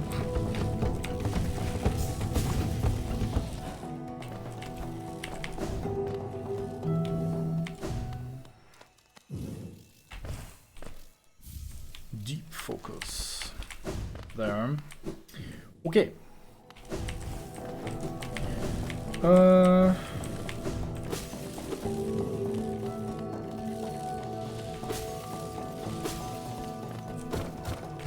Thinking what the other leftover bits and bobs that we have are. We can go to Deep Nest and grab the thing that's missing. We can do Lake of Un real quick. Oh, I forgot to set my Dream Gate after I left. Damn it.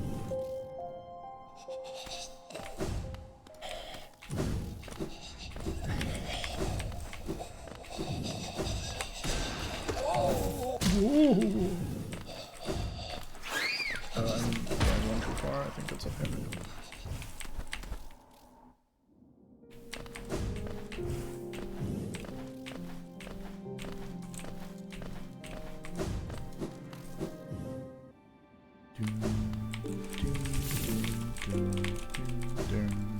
Okay, back to placing our Dream Gate over here.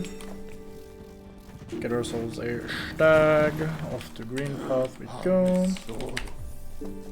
This tram is also pretty cool, so we should be definitely grabbing it. Man, it's getting pretty late. I started streaming really late today because Bango streamed for a while and I didn't want to stream while he was streaming. Because like competing when we're both playing the same game, it's like we're competing for you guys' attention, which is stupid. Like, that's not really particularly interesting, is it? So I was waiting until he was done, and was even considering not even streaming at all today. So we're a bit late, but that is fine since I have the day off tomorrow. I am very happy about.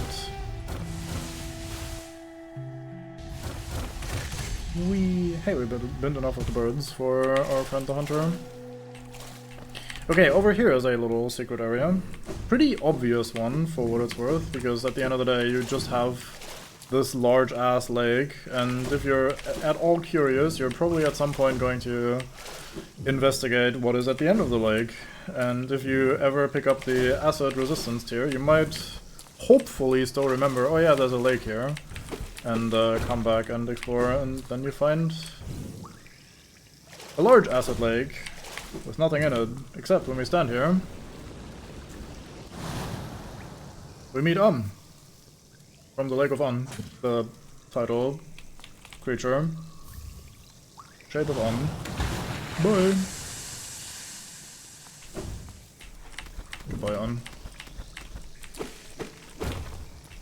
Okay, that was already pretty much everything we want here, so we can just leave. Then we have one in Deepness, and then we have one in Waterways. My god, best viewers? But I already have the best viewers. You guys already are the best. They haven't made any better ones yet. So, Shape of Un is a very silly little charm. If I'm focusing, like this, while healing, I turn into a little slug or a snail thingy, and I can move around while doing it. You do have a pretty small hitbox while that's happening, so you can actually use that to avoid certain attacks. It's not great, but it is fun, and I really like it. I'm not as in I really like using it, but I really like that it's in the game. So do we do Deep Nest or the other place first? Deep Nest would be probably easiest to reach actually from Hidden Palace. Yeah, that's really close to the tram station. Let's do Deep Nest first. Hidden Station. Then we go up to the tram, and then we go west, and then we go one room over, and then we go underground, and then we're basically right there. Wait, we can fly. We should fly. Combine it with the Sport Charm. What does happen if you combine it with the Sport Charm? I know one of them, maybe it's the Quick Focus Charm, makes you move really fast, like actually faster than if you're normally walking, if I recall correctly. Oops. Do you just leave spores while you're healing as well? Like, do you just spread a large spore cloud around, or what? I guess that would make sense. Try it, it's cute. Alright, I'll give it a shot.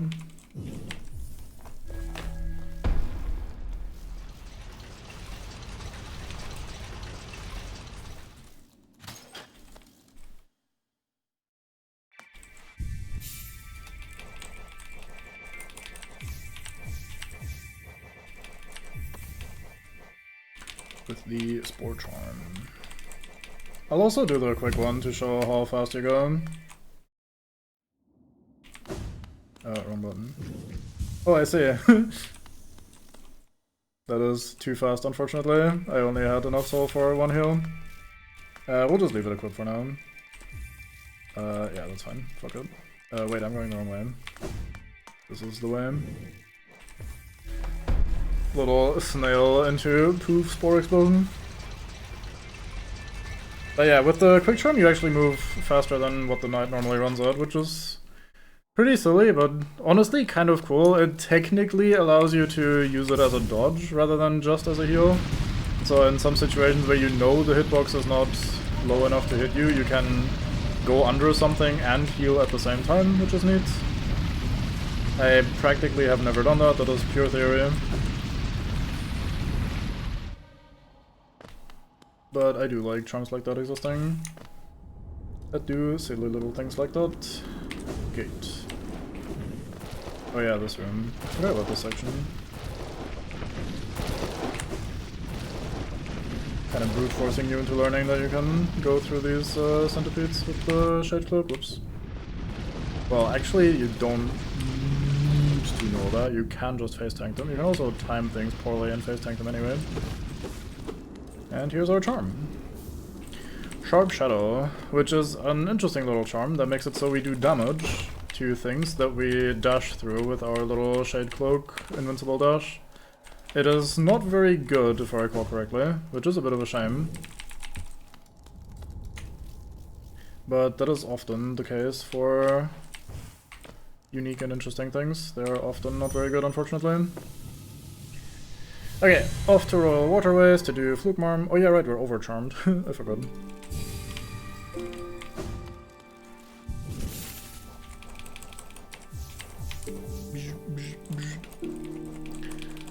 Let's grab this one again.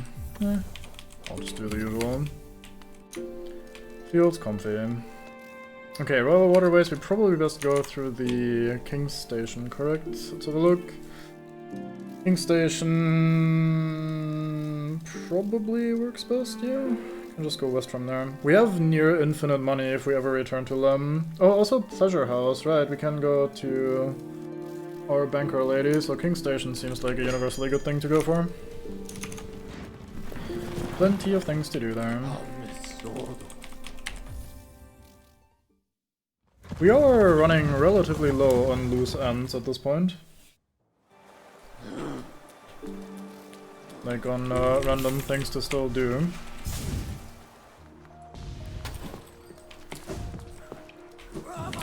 I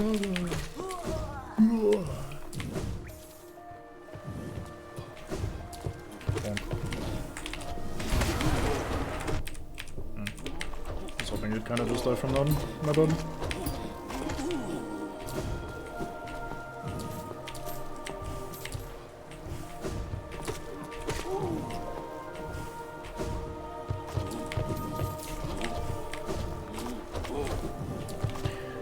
Okay.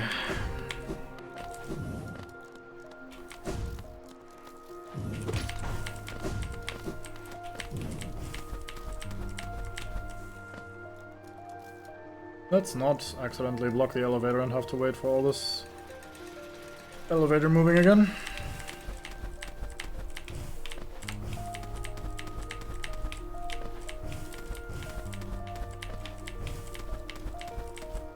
I'm having a bit of a headache. I know what's wrong.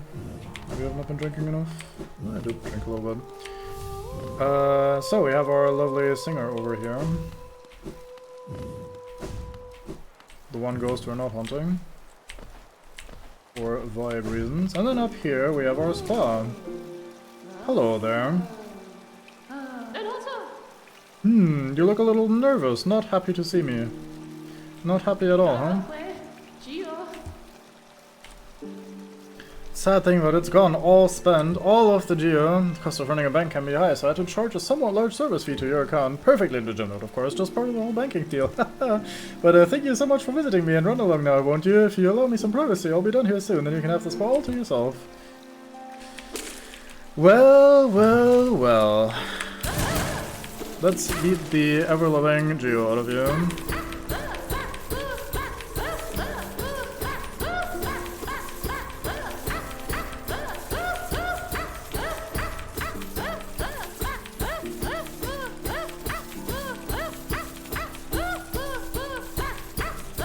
It's gonna take a second. 4,500 geos, not nothing. Turns out she was still full of money and was just blatantly lying again. Unlucky.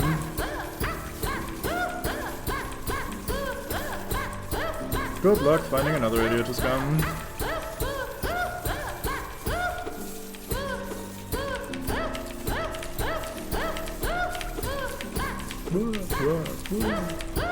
Damn, still more. I don't remember how much I get from this, I think like 6k. So it is, like, worth it. You make a net positive for investing your 4,500 into the banking service, technically, is a good thing.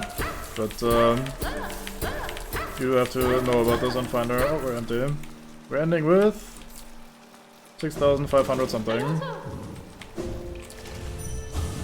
Oh, no thoughts. Head empty. Just like me, for real, for real. Okay, so, we are done here. I guess we'll go back down manually.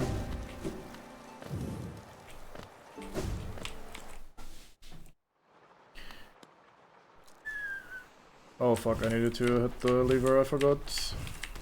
Wait, I don't, because we can go around the right side at the end. Thank you, sweet developers, for giving us this opportunity and not have to wait for elevators. Hate having to wait for elevators. Hate having to wait in general, I'm just gonna be honest with you.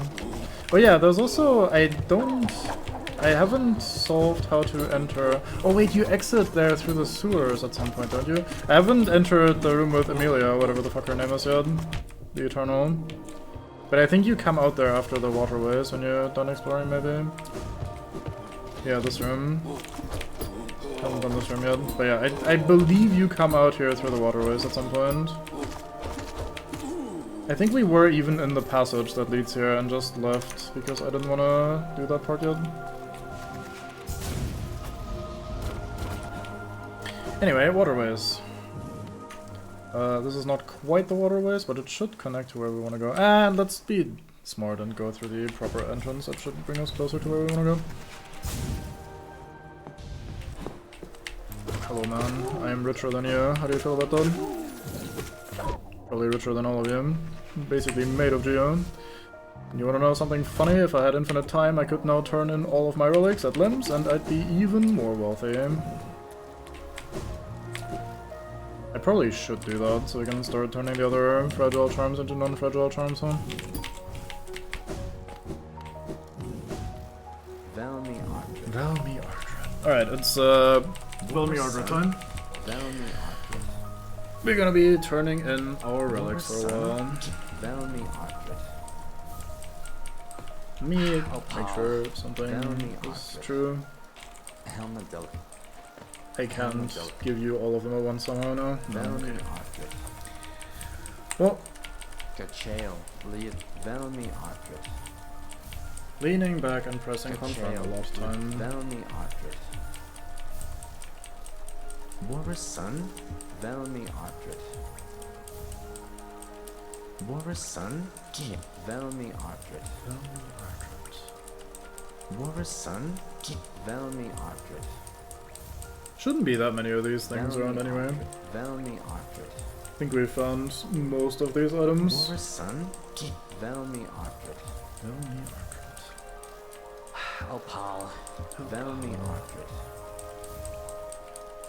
War's son, Velmi Arctus. Velmi Arctus. We don't end up being as rich as I expected. Opal, We might not have enough money to turn the other charms into proper charms. Opal, That being said, that is kind of the last thing we need Geo for, if I remember correctly. Opal. Oh, actually, this should be enough. I think we need like 21,000 in total. And we now have more. Son, Third Arcane, heck, Exceptional Explorer. Helmadilka. It looks like you're out of relics. Go collect some more. Mate, you are made of money somehow that you can afford all these relics from me. I don't know how you're doing it. You must be cheating in some way. Infinite Geo hacks on them confirmed. Okay, so where we want to go is to the left. By the bench, there's a little way downward. I don't remember our best path to get there, so we'll just take it as we go. Should just be down here, actually. Yeah, this is where we opened the floor. Sit. There's breakable floor right here, which for some reason the game even informs us of, even though we haven't opened this yet.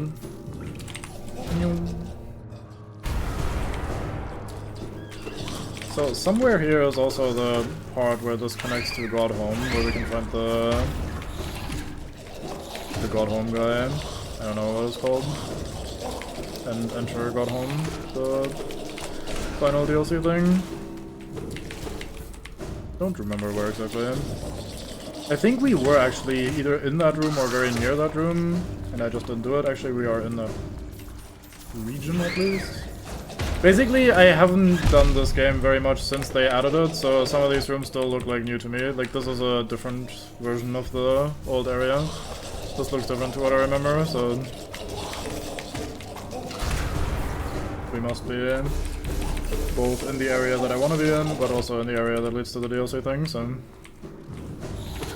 yeah, this looks very Luke for me.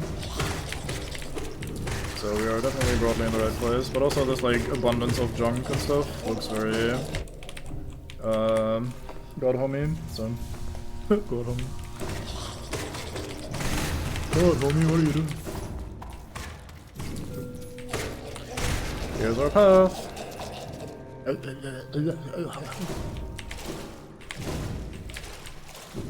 Okay, so here's our boss. I, for some reason, usually struggle a little bit. You fucking dumbass kids didn't let me fucking talk about it in peace. But yeah, for some reason, when I come here early, I end up struggling a little bit with this fight.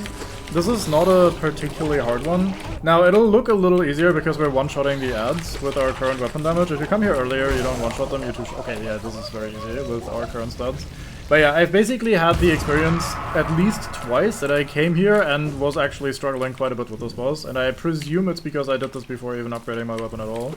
So the ads were very sturdy and I could barely keep up with killing them before new ones already spawned. But yeah, this was more than free at this point.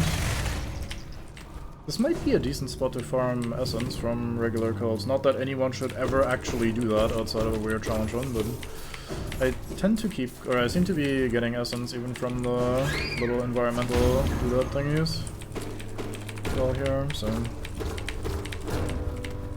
And this leads to the Godhome room, doesn't it?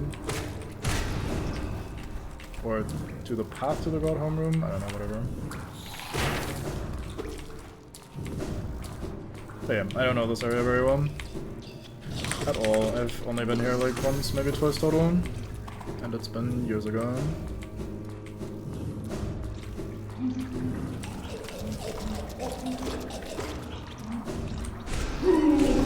And has not for knockback.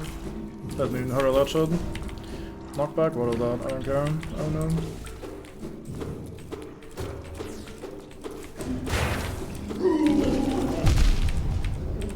I guess I should be shade poking through these rather than face tanking these.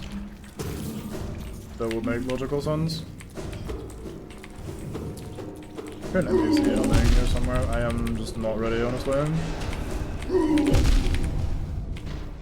Okay. I need to actually try to take this a little bit more seriously, given that we're completely out of health. Okay, this is the other side of that area. This comes down from above.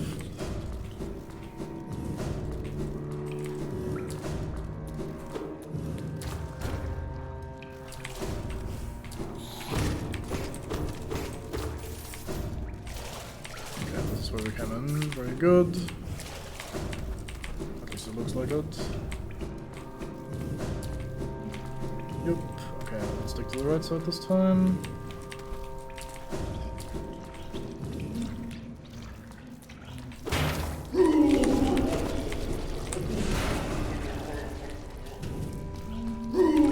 How do you avoid these if you don't have Shade Cloak? I guess with a well-timed dive? Or you just play around these holes?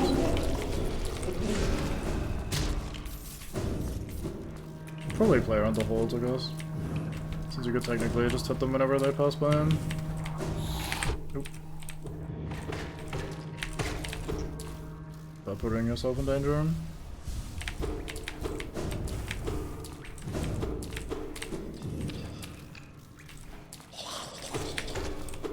Why would I want to or need to open that? Isn't that just a shortcut to the level below?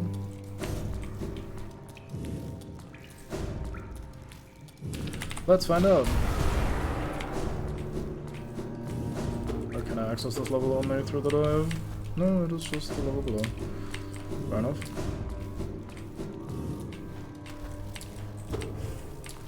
I heard an NPC over there that we didn't find, so I feel like we missed something in this room. Let's give it another look over here.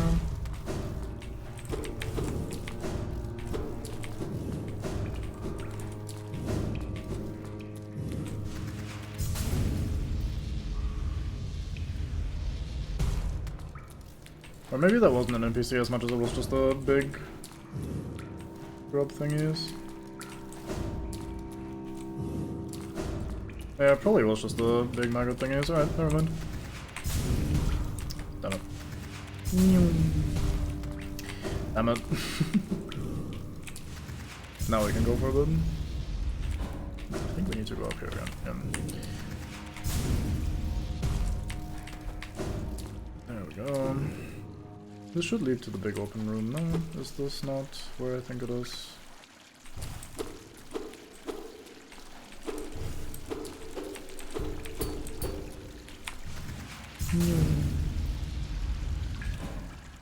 Still looks like the big open room.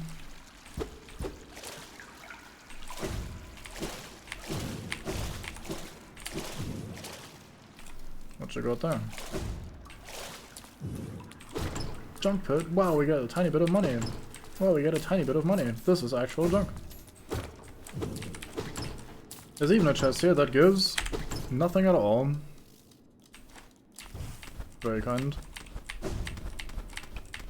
Obviously I passed right by the actual point of interest. I'm just exploring a little bit.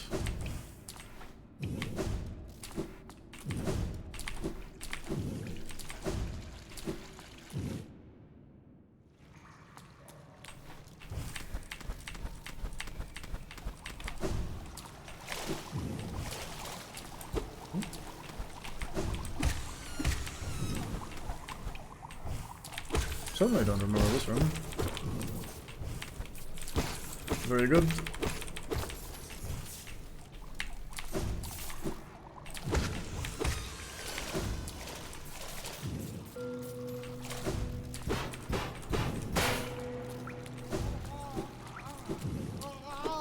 Hello, friendo. I remember you. Scary up here, stay up here. Other sense treasure, gather it up. little sisters, stronger, bigger mother. Grow nice and lit.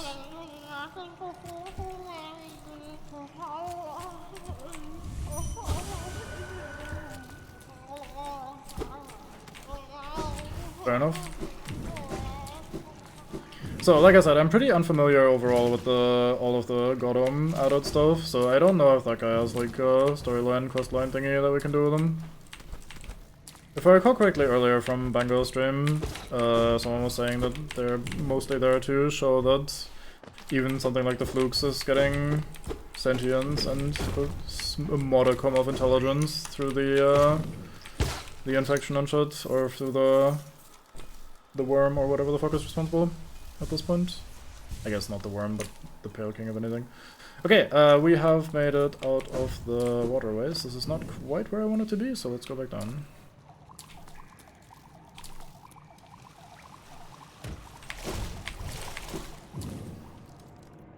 I thought this would end up elsewhere, but I think I'm just getting my passages mixed up a bit.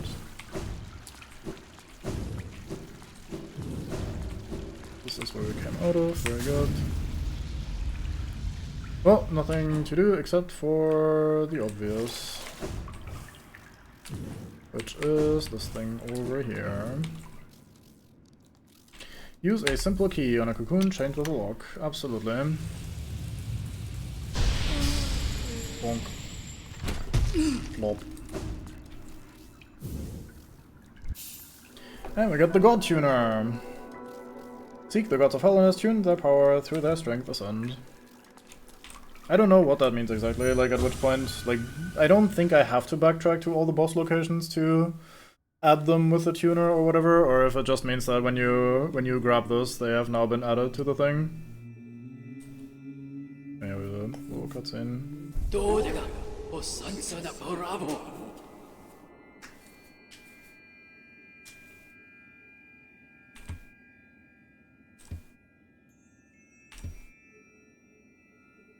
How dare you talk shit to me?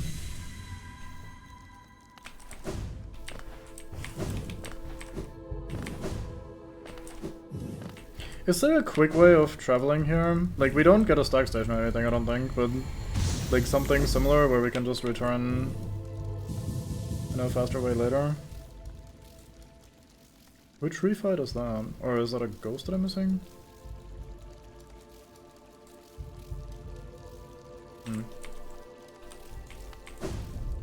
Nope, this one is done.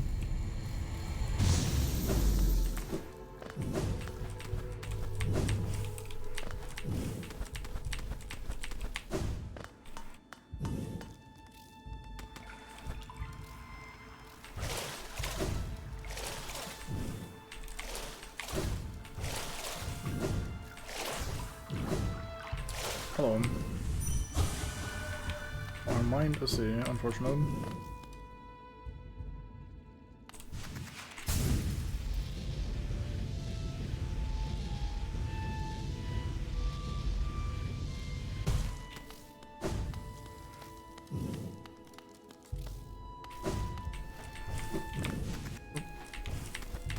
Second floor.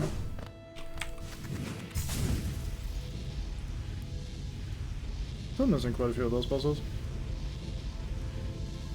A little surprising.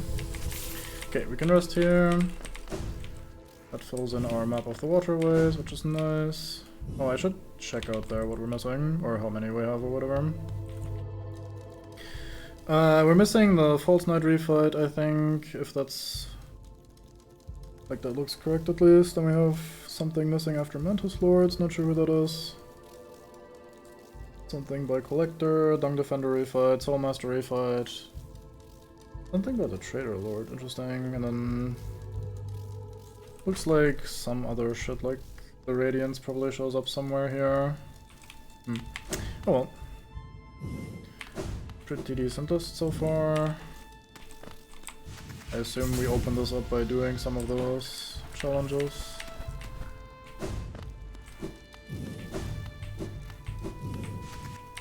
Anything out here? Very bright. Disgusting.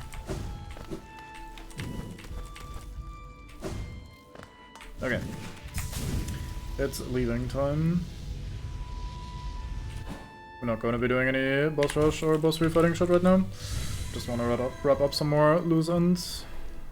And then we'll do most of the actual combat and interesting stuff at a later point. Speaking of, what are we missing? We have the Flugmarm Charm now. I'm pressing the wrong button, here we go. So we're missing one pale ore. We get this from the arena. The next stage of the Colosseum, I think, gives it to us. Missing this charm, for that we can do the Abyss thing. We should go do that real quick, that might be good to wrap up with. Oh yeah, I guess I'll have to at some point check out how many of these we're still missing. Leaping Husk, 16 more of these. Husk Bully, 6 more of those, 6 warriors, 3 guards. So this is Forgotten Crossroads stuff, or, well, Infected Crossroads at this point. These are probably gonna be difficult to find, because the Infected ones replaced them, I think. Then we have Moskin, the regular ones, the explodey ones. Fool Eater is a fine name for a plant like this. These are the regular shooty plants, we need 7 of those. Moss Chargers 2. Copper Moss Knights, 2 of them. 7 more of the Acid Striders, basically. Woma, Uma, and Umu. Very good. Ambloom. Fungoon. We haven't killed enough of these, damn. It's crazy. 11 of the explodey plants, that's gonna be a little bit of a grind. 3 of these, that's not a problem. Enough shroomlings, we need 5 of those. Wow! These guys are pretty funny. 1 more of these big ones, interesting. 7 heavy sentries still. 2 lance sentries. Mistake and Folly are certainly names. Soul Twister, oh god. Where the fuck are we farming 12 of these guys? I guess just doing the Soul Sanctum bits where they spawn, huh? That is a large number. We did clear that area and we're still pretty far away. 1 more of these Flugmons. Flugmanga, those are the ones we just passed by, huh? 4 more. And then we have 3 crystal crawlers, that's not very difficult. 7 of these with crystals on them. I think these are the ones that have laser beams, yeah. Those are only in like a couple areas, so that makes sense. 6 more of those, we can farm that on the big vertical shaft and the Infected Crossroads, Violent Husks, and these. Yeah, these are all just Crossroads, no problem. Oh, 9 of these in Deepness, that makes sense, yeah. 1 Lesser Moloch, 6 more Lurks, damn. We have enough of these guys, very good. Infected Balloons are done, very good. Hoppers, 1 more, 1 Grub Mimic. Oh, we're probably gonna encounter some of these in the Colosseum as well, so I'm gonna not farm until we're done with the Colosseum, because we're gonna be inadvertently killing a bunch of enemies in there. And some of these might show up. Yeah, these are some of the arena enemies, and then we have the ghosts. Wing Mold, Royal Retainer King's Mold, Sibling, Void Tendrils. Very nice. And the Seal of Binding. Okay, so let's quickly do the 15 hearts thing in the Abyss, and then we'll call it a session, I think. Weird how like an hour just kinda disappeared very recently through just wrapping up loose ends. We're gonna need most of our charms for this, so may as well. Actually, that's not even nearly most of those. We can put this as well, so if I do get hit by something, it's not so bad. And then just, I don't know, I guess this. Okay, this is more than enough hearts. I should also go to the correct station though, that would help. So when that is done, we are left with the boss refights. We haven't really done any of those. That's not literally true, but we haven't really, like, most of those are undone. We need to do the Colosseum, round 2 and 3. We need to go kill the Radiants, I suppose. That would make sense.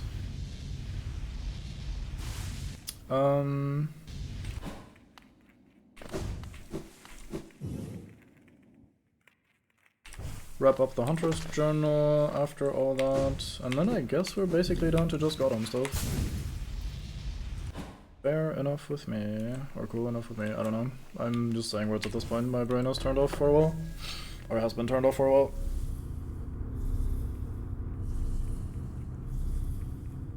Wish this was going a little bit faster the second time around. Should have just been right the first time. Did it try to do a little too much there? I could have just over-charmed and done it. But over-charming is scary when you're dealing with shit that does 2 damage base.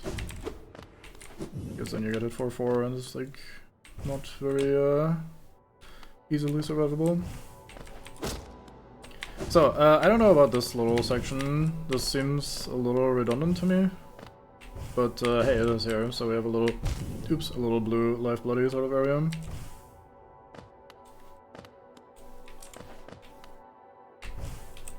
There's probably some lifeblood lore that you can get from here. Looks like there might be some bonus loot. I am fucking brain AFK. Help.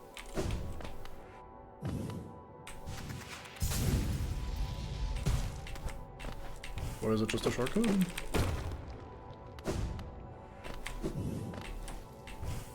Nope, it's bonus loot. Arcane egg, very good. Very good indeed. And here we have the charm. I forgot what this one does. Isn't it just even more lifeblood? Yeah, it just kicks us out. I forgot about that. Very nice. I don't think that egg is missable. I think you can always go back and open it again, but I'm not entirely sure. Okay, so for next time, I fall. I do that next time and this time and every time really, I think. Like I said, Colosseum, Refights, Radiance, and I think that's essentially it. We have all 40 charms. Oh yeah, Salubra we should talk to get our blessing. Turn the 2 fragile charms into proper charms. I don't think we're doing Mushroom Quest. I don't really care about Mushroom Quest all that much. Yeah, I think we're just gonna do that and then do Radiance and Gotham stuff.